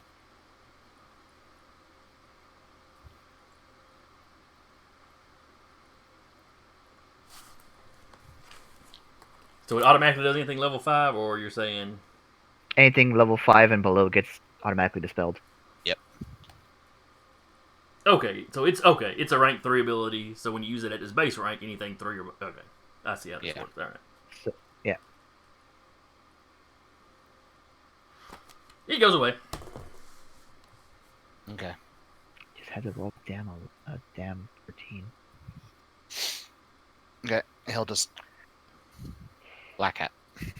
Considering that's still powered, because the other power is not concentration. Okay. Still rolling. Actually, when you cancel the effect, Mm-hmm. the computer shuts itself off. Interesting. Okay. Trigger device. He turns it back on. It turns back on. You can turn off when I say you can turn off.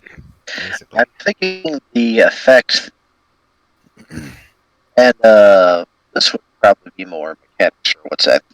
Considering the researching the power source, I think more or less the system is basically the Esper effect. But yeah, he powers it back on, and then tries to get in. All right. And I will attempt to assist him. So, Well, if he's Black using his Hat. black hat, he's already got advantage. Assuming this. Yeah, never mind. You're aiding him. All right, so give me a roll with Yeah, advantage. essentially his Black Hat would cancel out. 25. Well, that's what they were trying to dispel was that effect. So, Ah. but you wouldn't necessarily know that was all involved. All right. So a 25. All right, you get into the system. Mm-hmm. You have full run of this system now. Okay. As far as being able to see stuff on clearance levels. Yeah. There are alarms going off. Of course there are. You don't hear them. But when the security effect was canceled, Mm-hmm. it's triggered some sort of security protocols. Okay. Adrian's gonna look at those. Is anything he can shut off? You can make the alarms turn off. But what they have triggered, probably not. Yep. He's gonna turn the alarms off. There are some sort of security constructs that are supposed to be heading in your direction. Adrian's like, well, apparently disabling the security enabled security. Prepare for a fight. The clever devils. We have this power. We put a power on this computer, so it can't be hacked. What if they turn that power off? Well, that triggers the kill bots. I don't know. We tried to do it peacefully, but you know. Yeah. Ema. Are these sentient bots that are connected to the mainframe, or are they just? They are Oh, not connected to the droids. mainframe. They seem to be independent, entities, or they're not like connected to the Wi-Fi or anything. Mm-hmm. Thought I'd ask. Okay. All right. So the dude's name was Henry. What? Henry Cerno. Henry Cerno. Henry Cerno. Okay. Hmm. All right. Adrian will go well, and he'll see if he can get anything off the level 1 while he's in the system. I'll cover you. I don't know how long I can cover you, but I'll cover you. Level 1 is their weapons research. You don't say. Adrian ain't sharing a damn thing about that right now. If I'm helping you, I can kind of see that, can't I? Well, you got the translation. If he's giving you translation software, it's quite possible that you're reading the screen over his shoulder. Oh, neat. Tell anyone and I'll kill you. I like weapons. Mm-hmm. In fact, I feel a song coming on about weapons. And it's, what is that, Norm from Phineas and Ferb? I might kill Hull right now. Yeah. Same. Come on, Esper is the musical. You don't like the sound of that? No. No. You people have no soul. I Well, mean, there was a mine play let- Vampire the Masquerade, so that's probably going to be... That's true. Probably for the best. However, I will say I'm playing a bard on Saturday. Finally. What, you never played a bard before? I haven't played it as much as I wanted to play it. I'll say I play a DM on Saturdays, so I play the bard, Darren the Minstrel. oh dear. So So those alarms? yeah, well, I mean the inactive ones. Hang on just Okay. 1 second while I'm... I've got my grand blade out and I'm kind of like I'm on Adrian 6. I'm just like I know an alarm when I hear it. Well, There's you're not there's hearing it literally because nothing in the air. it's not literally... Oh, he turned it off. Well, there was never, like, alarms. Oh, blaring. okay. It's the... Inside the computer, there was alarms and they were triggering stuff. Wait.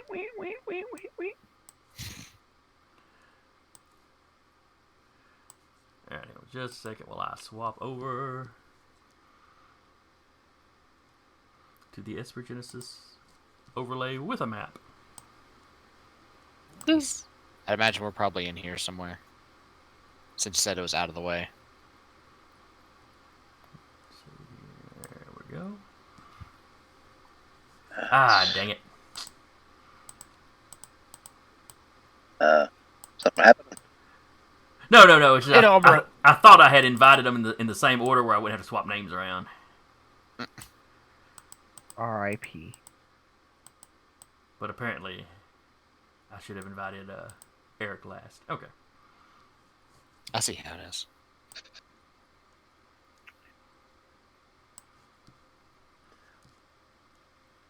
Alright.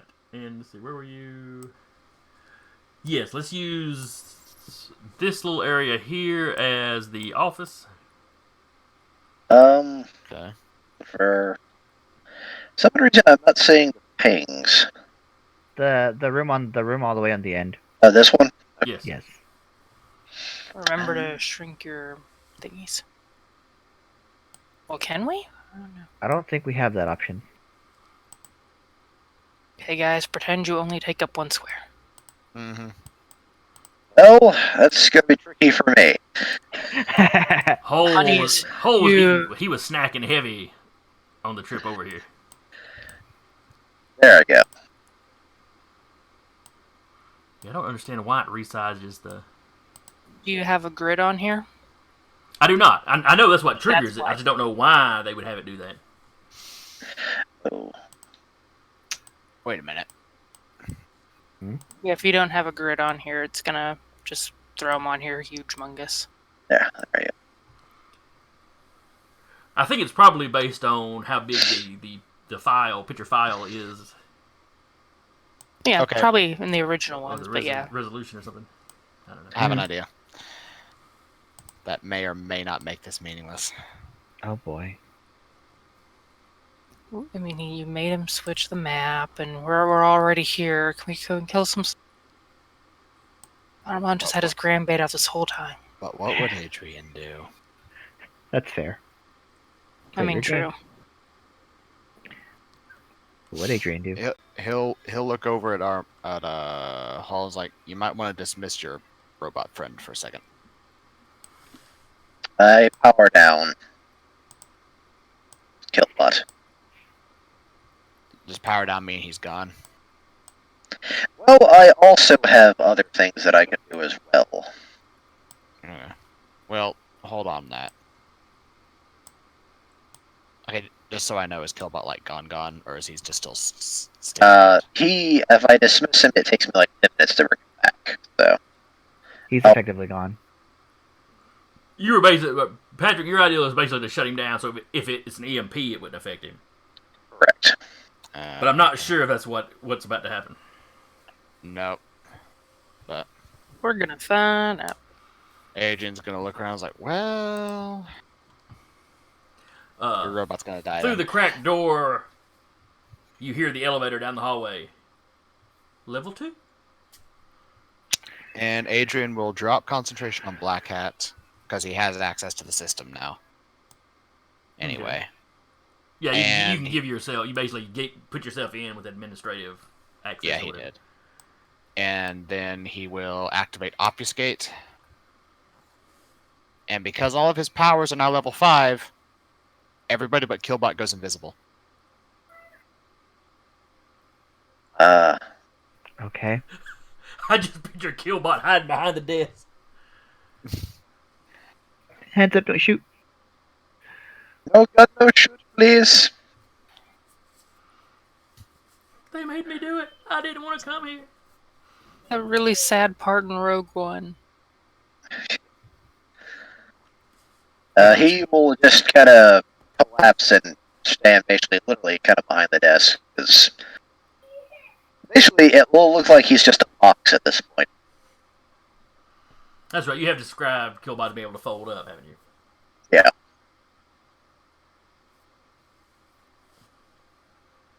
I'm just gonna hang out in the hallway on the ceiling. You see 3 familiar-looking robots. Ah, those things.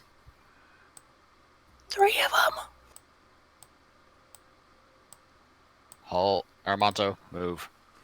And I say familiar, it's not they're not necessarily the exact same model, but it's the same general design, style, if you will.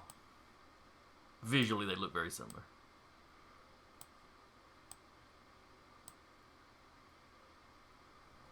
Well,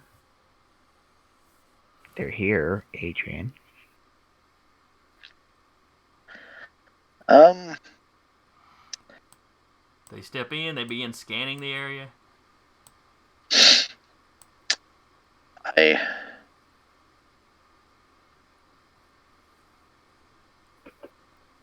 Yeah, it's like getting really itchy. Drink your fingers.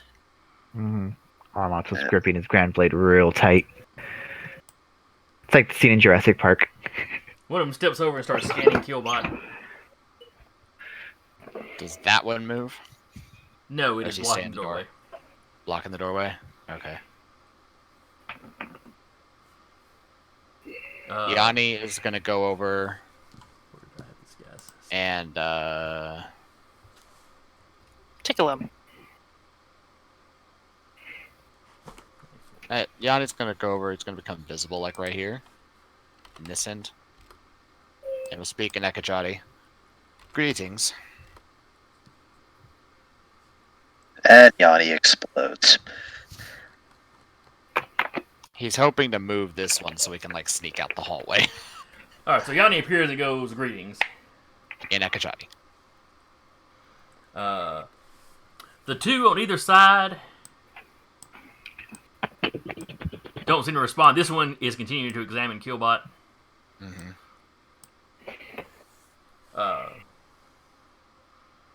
The other one is literally walking around with its arms stretched out. You know, kind of.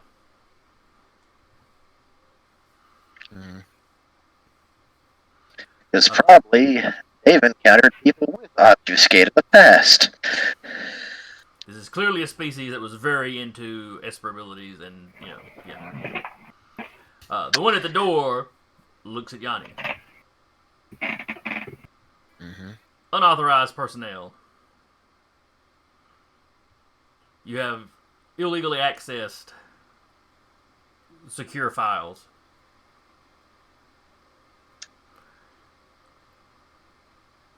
Make yourself visible. Stand down. Yanni will reply, "Correction, I am here under orders of Inri Cerno."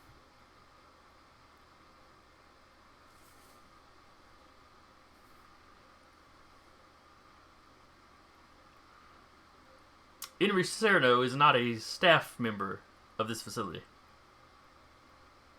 Nevertheless, my orders stand. You are unauthorized. Stand down. And be held until authorities can arrive. That's going to be problematic.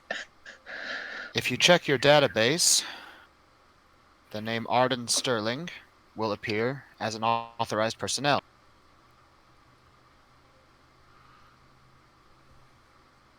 Affirmative. Sterling was not authorized personnel prior to the alarms tripping.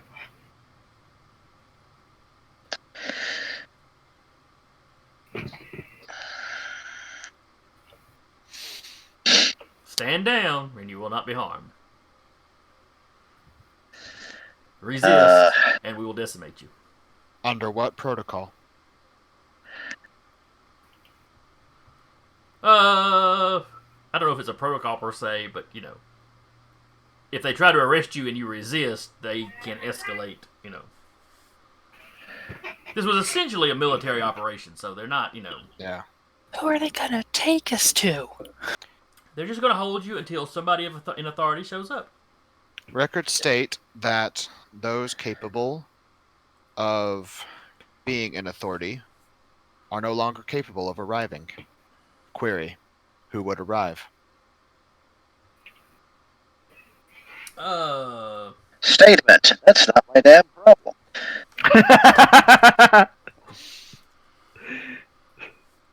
I guess I do need a name for the guy in charge of this station, don't I?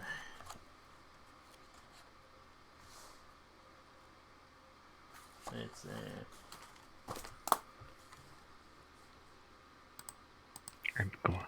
I have an urge to stab. That for the big one, I have. hang on, I'm hitting the alien name generator.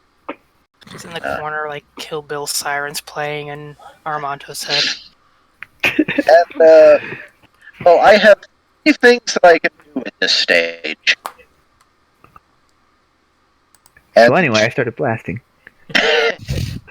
Oh no, this doesn't involve blasting at all, actually. I'm just waiting for things to, obviously, when they start to go south. They already kind of are. Maybe. You don't want to be the one that starts it. Yeah. Waiting for Cat or You Armando mentioned to take a shot. you mentioned who could respond. Director Thumner. Adrian takes a brief second to glance at that one of the people who have ascended. Glancing through the files you've got, Thumner was the last director of this place. Okay. The last recording of him doing anything on the computer was 50 years ago. Okay. Uh-huh. Huh. Right. So Director Thumner has not been here in over 50 years. he's scheduled to return in another 20. I see. We have supplies to keep you healthy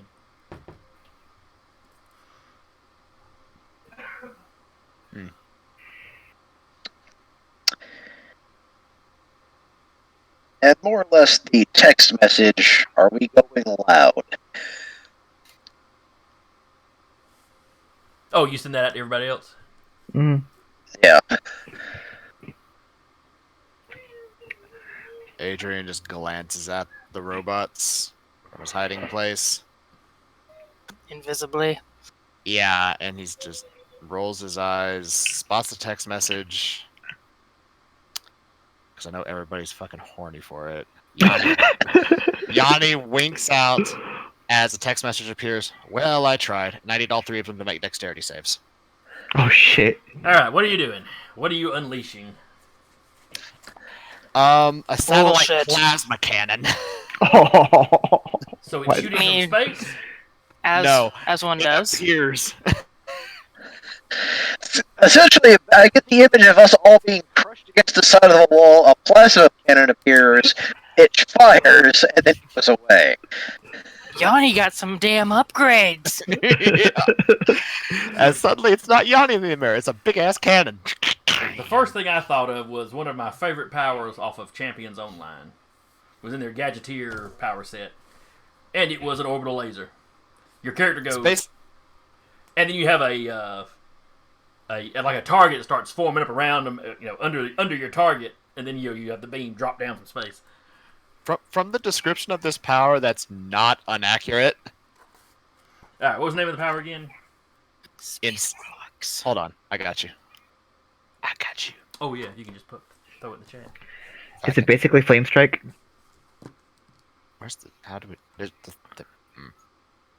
That's not it. Hold on.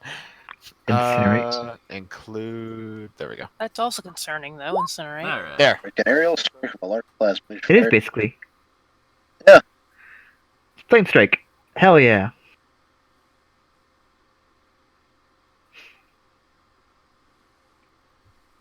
Ten-foot radius.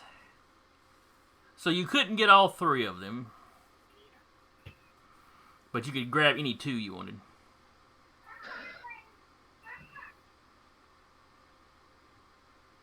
Yeah, it's true. Well, if I drop it right there. Did it incinerate? Now, is it one that you have to? Is it one that you have to put it on a corner? No, it doesn't say. Okay. No. Onto a location you specify. Now, dropping it there, though, I think it would also get Armanto. It would. So if you don't want to hit But Armanto, I also know that Aramonto has advantage on the shit like this. And resistance Armanto to is a beefy Espers. boy. I would still talk to you about it afterwards. Well, I would imagine you might have tried to pull him back to the wall or something before doing this. Yeah, actually. he dropped a beam of fire on me. You got me into There's awkward gonna be a- conversations. Yeah. It's fair. You kept making me go Yes, to so counseling. So basically, it's like, well, I tried. Aramonto, back up. Grabs him by the scruff. So I need 3 dexterity saves versus 16. All right. Let me color code these guys right quick. Mm-hmm.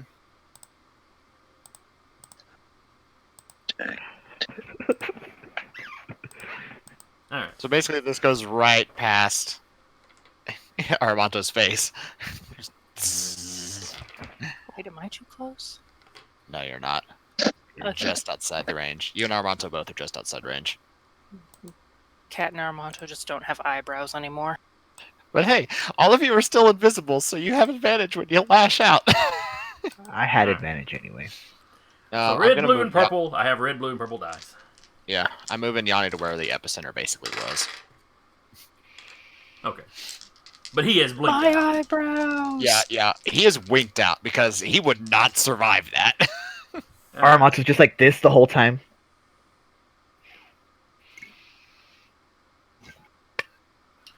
Okay, they have forged resistance, so they have advantage versus on these saves. Yep. So that's a...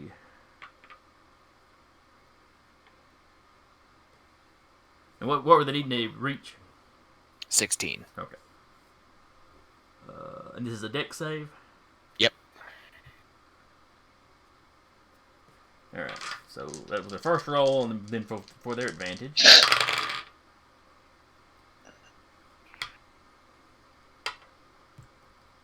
All right. One of them made the save. Okay, Damn, so advantage, they failed. the one that fails takes 19 The fire purple damage and 17 radiant damage. All right. The ones that fail. And the one that succeeded will take 10 fire damage and 8 radiant. Yeah. I All assume right. So we you all said need the to- full damage was how much? full damage was 19 fire, 17 radiant. So a total of 36. As he casts that, I go visible because I cast celerity. No, you don't, because Oh! the invisibility is off of my concentration. It's not concentration. I thought it was whenever I cast a spell. That's true. It would Yeah. be whenever you cast a spell. So yeah, Yeah. you would go visible to do that. Yep. You said it was radiant damage. What was the other one? Radiant and fire. All right. 19 fire, 17 radiant. I'm just checking his immunities. All right.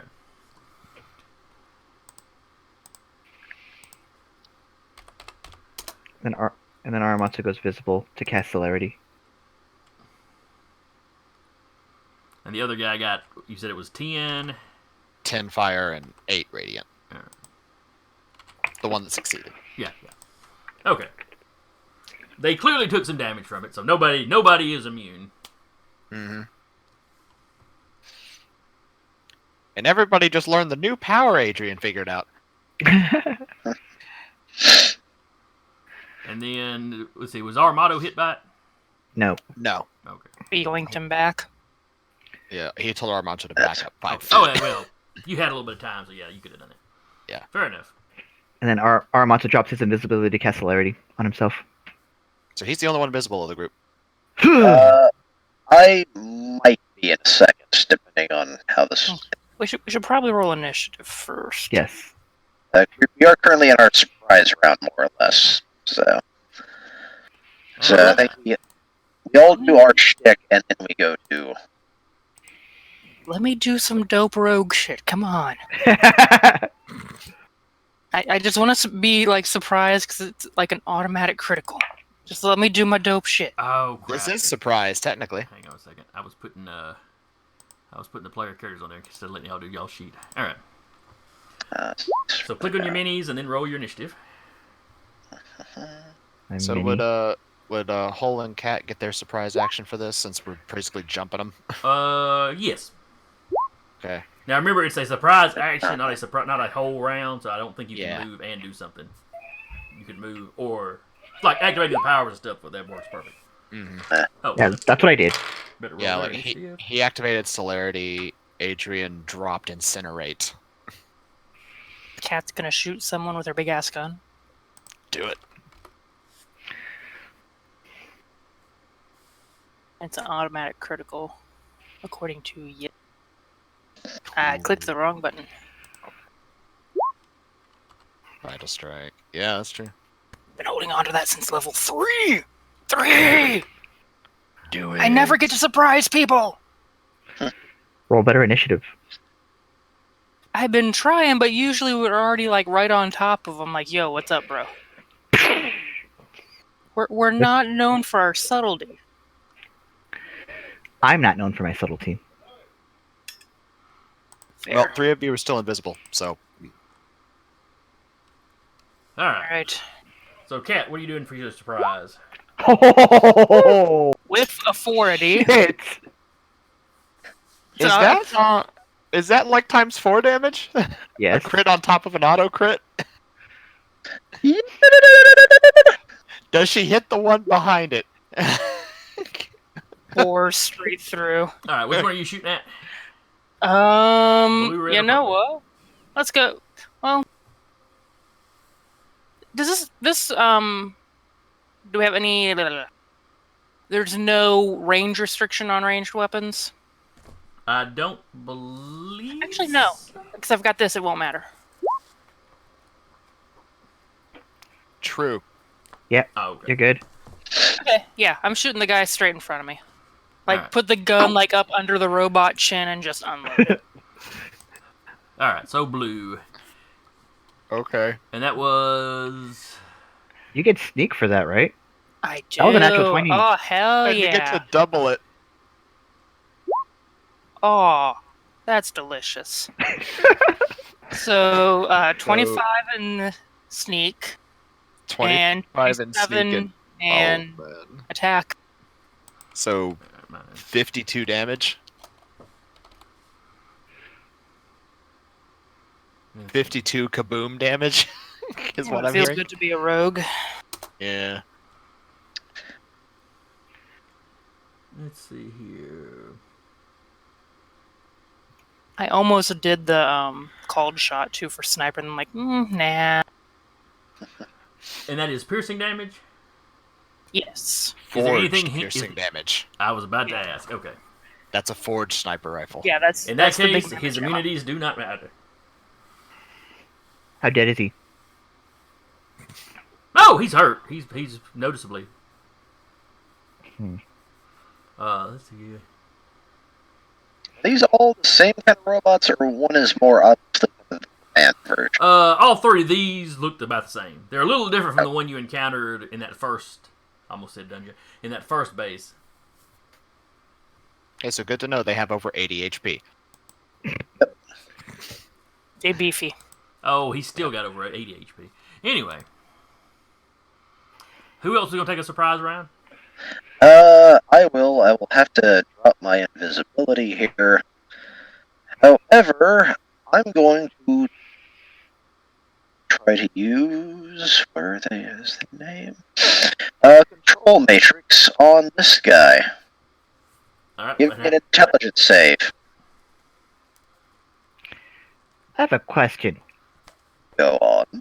Not for you. It was just related to the earlier incinerate. Would if they don't know that it's happening until it happens, do they still roll the dex save with advantage?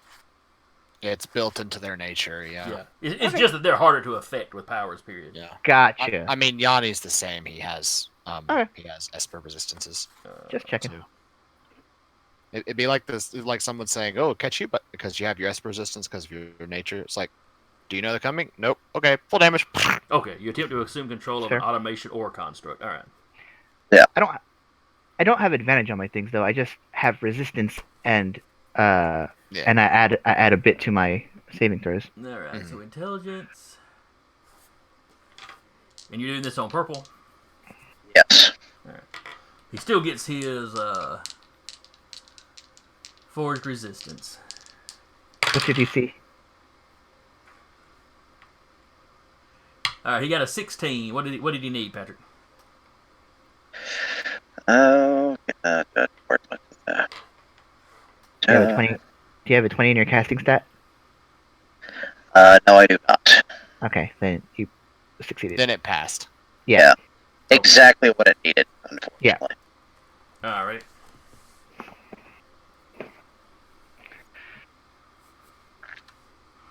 And then let's see. So that was Cat's gone. Adrian's gone. And now Killbot will turn back on. All right. So his surprise round is basically unfolding and getting back ready. So Oh, hey. I'm no Adrian's- longer a Roomba. Adrian's the only one still invisible. and Yanni. I think Yanni got toasted. No, Yanni vamped out. Yeah, he phased out before the beam came down. So Yep. they recognized Okay. him for what he was, and you know, they didn't just shoot him as soon as he appeared. They were using him for communication purposes. All right, so and Aramonto was casting his Celerity. or It's basically haste activation, whatever they call still. it. All right. So I have first, an AC of first normal round of combat, and we may not get more than a round or two because it's almost 9. Oh yeah, it's 15 till 9. But We'll see.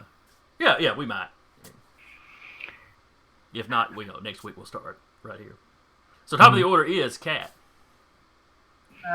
Blue Called is shot. very aware you're here. Gonna do a called shot. Take a -5 for possible +10. Okay. Still at advantage.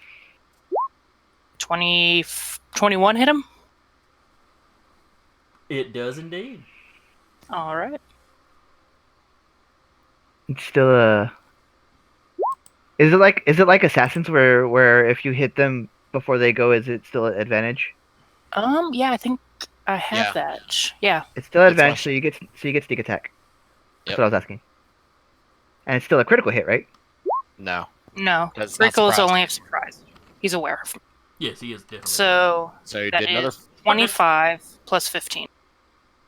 40 damage. No, it says it right there. Any hit you score against a creature that is not. Oh, surprise! Sorry. Yeah. Okay. Yeah. Fair It's all enough. good. All right, he's starting to look a little rough. Well, fairly rough. He's looking fairly rough. Mm-hmm. She's trying to keep like her shots in one location to leave as much of the robot as possible because she knows the nerds will want to dissect. That's also why I was hoping to try to take one over. Well, you can try again on your round. That was a level 5 spell, so. That'll be a no. Okay. Maybe tomorrow. Yeah. Hold on, let me take a long rest. Well, no. See, it'll be like in Fallout or Skyrim. You just exit the dungeon, wait for a day outside, then come back in and try again.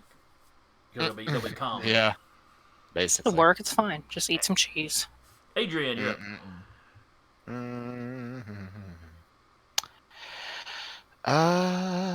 He is going to. Yeah, his invisibility will drop as he uses Symbiont Mark on blue. And he's gonna fire a pair of sprite beams into it. Hopefully. Poor Blue. Yeah. It's right there. He's just advanced enough to have emotions and feel this. 24 and 18. Both of those will hit. Why was I designed to feel pain? As Feels- it will take 12, 21, 28 damage.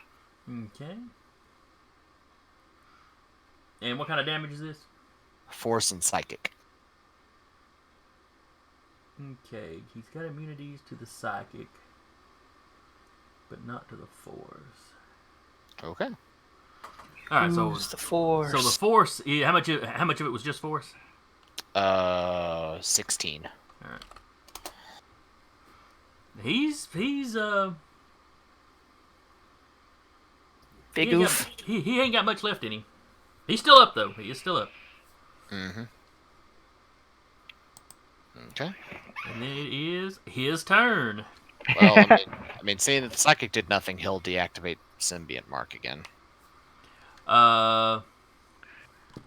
Let's see.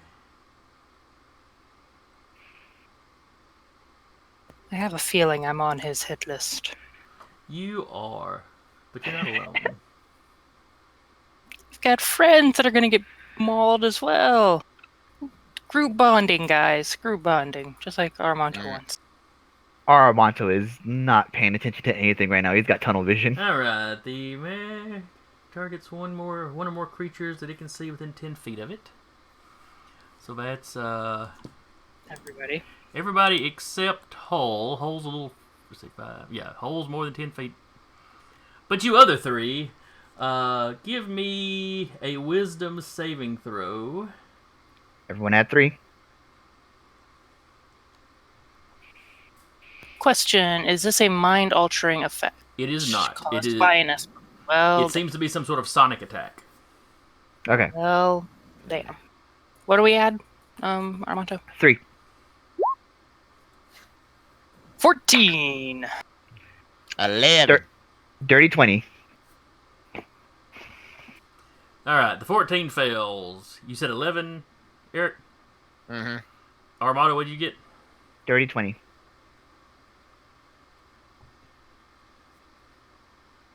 I have no idea what that phrase even means. It's a 20, but it's not natural. Okay. Yeah, so he got like a 17 and Okay, added. so you succeeded.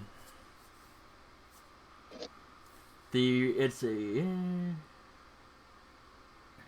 On a failed save, a target can't use reactions. Its speed is halved, and it can't make more than one attack on its turn. You just cast Space Slow on us. The target can take either an action or bonus action on its turn, not both. These effects last for 1 minute. Can we make saving throws at A target can the end of repeat each of saving our throw at the end of each turn, yeah. Follow-up question. Would my uncanny dodge do anything if this is any damage, or is it just an effect? It is just the effect. Okay. It is not Casted actually. Space Slow on us. It is not actually an attack per se. It's basically debuffing you so its buddies can Yeah. Beat the use more snot out of us. conventional weaponry. He's like, I'm almost out anyway. Might as well get them on the way out. Alright, I'm about to head out. Slow. Armanto, you're up. Is this guy right here? Is he gonna swing at me if I go for blue? Don't know if I'm not just going to outside of tell range you or that he's not. not going to swing on you when his action comes up. If you mean That's does he get fair. an attack of opportunity, no. Yes. Okay, then I'm gonna roll up on blue and swing at him. Let me get you a little evener in the square. Because you're not I'm not- actually oh. leaving his threatened area to get to blue, so it's not a problem. Okay. That's part of what I was asking. Am I in his threat area or? Yeah, you are in his threatened area, but you did not leave it Okay. to get to blue. So Cool. All now right. now him and blue are just flanking you. Okay, that's fine. Not for long. All right, I'm going to attack with my Grand Blade, which is a +7 now. Jesus Christ. Now y'all get on up to that level. Not that it matters when I roll a 5. 12. No, a 12 does not hit Okay, I'm gonna do it again because because you made your save and you can make multiple attacks. yes. 15 on the dice. That's 22. That's a hit. I'm gonna drop a level, a rank 2, forging thing for the strike. This thing's almost dead. Fair enough. So you are dropping it or not dropping it? No, I'm not dropping it. Sorry. Okay. Watch it survive now. He gets a third attack. Yes. Oh, okay. He's speedy boy. That is 6 slashing damage plus 3. Is there anything Yeah. hinky about your sword? No, Is it considered a magical weapon? unfortunately not. Okay. It is. This is 9 slashing damage. I thought you did get a forged Grand Blade when we were at the Crucible. We were looking for one, but we never did it because we were busy making your puppies. We gotta go shopping again. Yes, we do. Yeah, apparently. I've got one more attack. Okay. Well, this attack seems to scrape across it without doing any actual damage to it. Right. Oh, it's outright immune to non-magic. Yes. It has damage immunities, yes. I was right the first time. Okay, yeah, go for it. Not that it matters. I rolled a 2. Okay. That didn't do shit. That's my turn.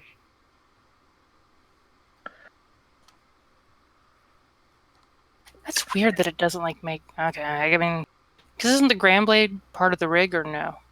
It's just weapon linked. Okay, kind of like a packed weapon, similar. Okay. Okay. Now that we're on to me, Yes, it is hold. I will have Killbot occupy here. This way Cat can get her sneak attack damage. Not saying anything about it, but that's what's implied. And Hull will go one to say, excuse me. Basically, I'm trying to make sure I'm not within his area, threatened You area. cannot get through there without clipping his area. Because their two areas are basically just connected right here. What about right here? If Basically, you move right there, this guy here will still get his attack of opportunity. Oh wait, right. Depends on where. You mean right there? Yeah. Okay, yeah. You are not leaving anybody's area there, so he would not get an attack of opportunity there. good because I'm going to EMP these guys now. Oh shit. Alright. Let's see, how would Killbot be distracting a much bigger robot? I just Kick him picture in. like Kick him Come between on. the legs. Kick him in his robot junk. I forget, Picture the I forget Timon what and movie it Pumbaa is, thing. but I'm just thinking, what are we at? What do we tell the nice man? Are you my daddy? Don't be a menace to South Central while drinking your juice in the hood. That's the one.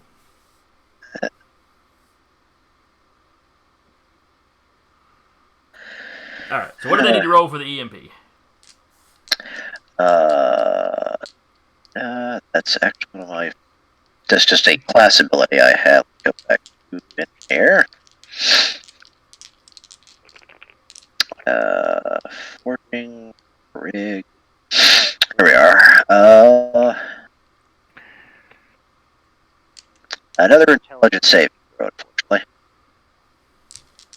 Okay, intelligence saves. Yes. And where your position, you'll hit everybody? See, that's why I may just have to. Well, the hit. hang on. What is the radius of it? Looking at this now that I'm actually seeing it, it is 30 feet. Oh, yeah, you're fine. You can definitely catch all three of them. Now, this would also shut down any gear, any electronic gear, Uh, or does it specify constructs in automaton? this affects mechanical creatures controlled by Lavi operator. In addition, unshielded computer panel or electronic device not worn on another creature is rendered inert. Okay. So basically, the guys would have to make checks to keep their equipment running. If it's worn by another creature, i.e., themselves. Yeah, like player character, Okay. like the rig and That rig is gonna take. And It's they gonna got take a lot more advantage. than an EMP to take out his rig. And you said it was intelligence? Yes. All right, You the need a highest, 60. the highest one got a 14. They all failed. Oh, so they all fail. Okay. So, And what does this do now? Is it putting a condition on them, or it disorients robots, drones, any creature with a construct tag. It fails the saving throw. It is impaired until the end of your next turn until it takes any damage. Essentially, they're all stunned right now. it specifically says impaired? As in the condition impaired? This ability also affects mechanical creatures controlled by this ability affects mechanical creatures alive upper. A impaired target cannot make any reactions, and its movement is reduced to 0. The only action the target can make is a dodge action. It sounds like it specifically says impaired. Yeah.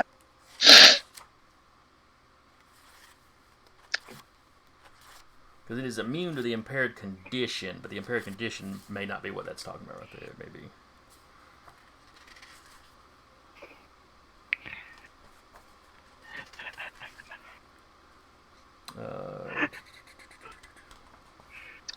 If the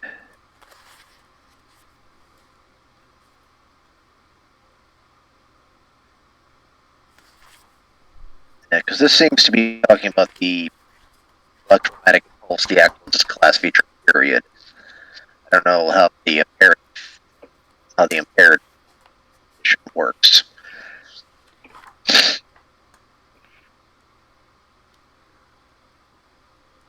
Let's see. It's like kind of like the creature section, isn't it? Well, impaired isn't in the. I guess I should have looked up conditions instead of trying to look at the specific one.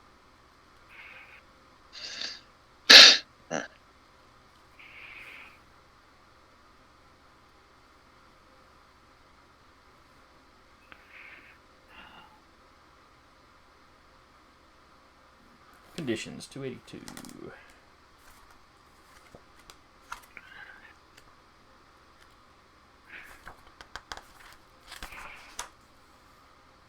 Condition impaired. Impaired is creature speed reduced 0, and it can't benefit from any bonus to its speed. creature can't take any actions or reactions except for dodge action. The creature has disadvantage on strength and constitution saves. Is that what? Yeah, that's what it says. So Okay. Unfortunately, it turns out they are immune to the impaired condition. Interesting.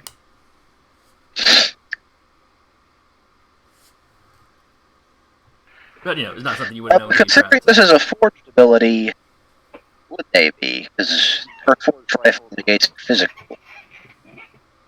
It says condition immunities, means they can't have that condition. Ah. I'm assuming that just means they're supposed to be like, their electronics are hardened or something. I mean, these are, well, I was about to. I won't rattle off the actual challenge rating of the guys, but it's decently high challenge rating. So,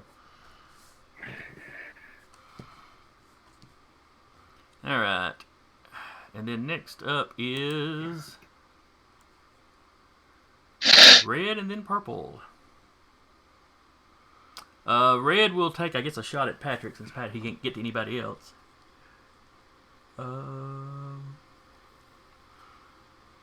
Let's see. Multi-attack. They can make 2 melee attacks.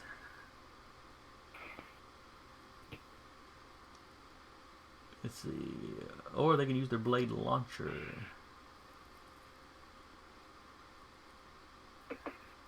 I think he's going to make 2 melee attacks. Does a 21 hit you, Patrick? Did you say red was going after him? Because he's not in red's melee range. Oh, that's right. He was straddling the line. All right. Yeah. Yeah, red will take a walk 5 feet or whatever he needs to. Okay. The 22 does hit. 21. Hits even harder. Well, I thought he said 22. I did. I thought you said 22. So If I did, I misspoke. He rolled 21. Does that still hit?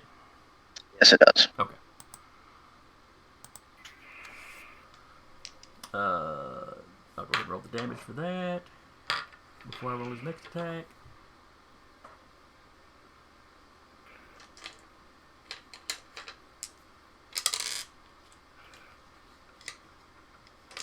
Alright, now I ought to have one more of these. Where is it?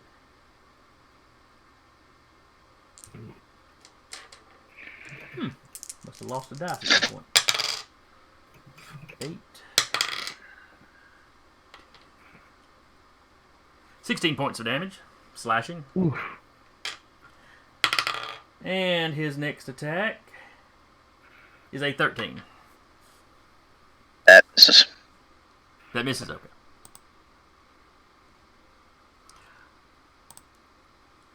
And then it is Purple's go.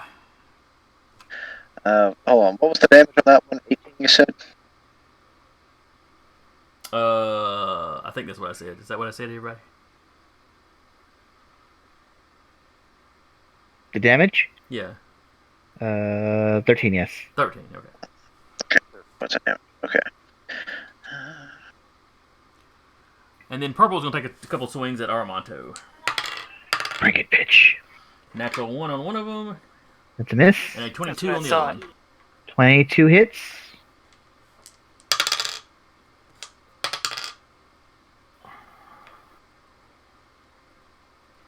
16 points of slashing. Reduced by 3 to 13. 13. That damage reduction, does anything get through it? Hang on, let me double check. It might be magical stuff. Or 'Cause whatever. Forged. Their weapons are Considered forged? Sorium augmentation. Or sorium. Mundane weapons. So you take the full damage. Cool. Good to know. 16? Yes.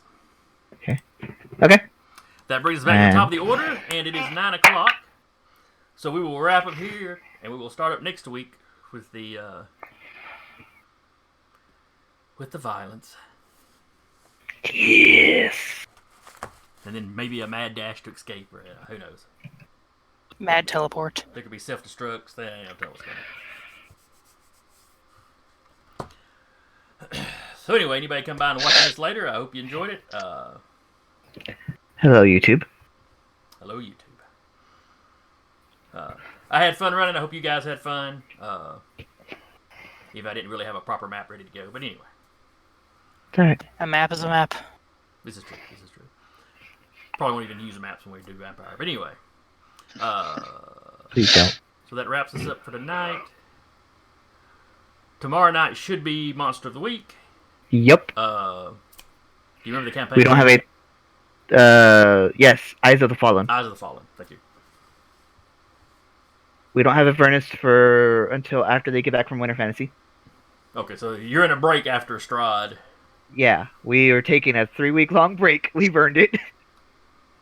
How did the Strahd game wrap up? Well, never mind. It'd be spoilers for anybody that hasn't seen it. I'll ask you again once we're off. So I've been your GM for the evening, Jason, and again with me has been Sarah playing Kat, Eric playing Adrian, Deca playing Armanto, and Patrick playing Hull. And we will see you next week. Later. We are the Nerd Eternal Network. Oh, wait. I'm playing the opening credits again. So. On brand. Yeah, well, you know.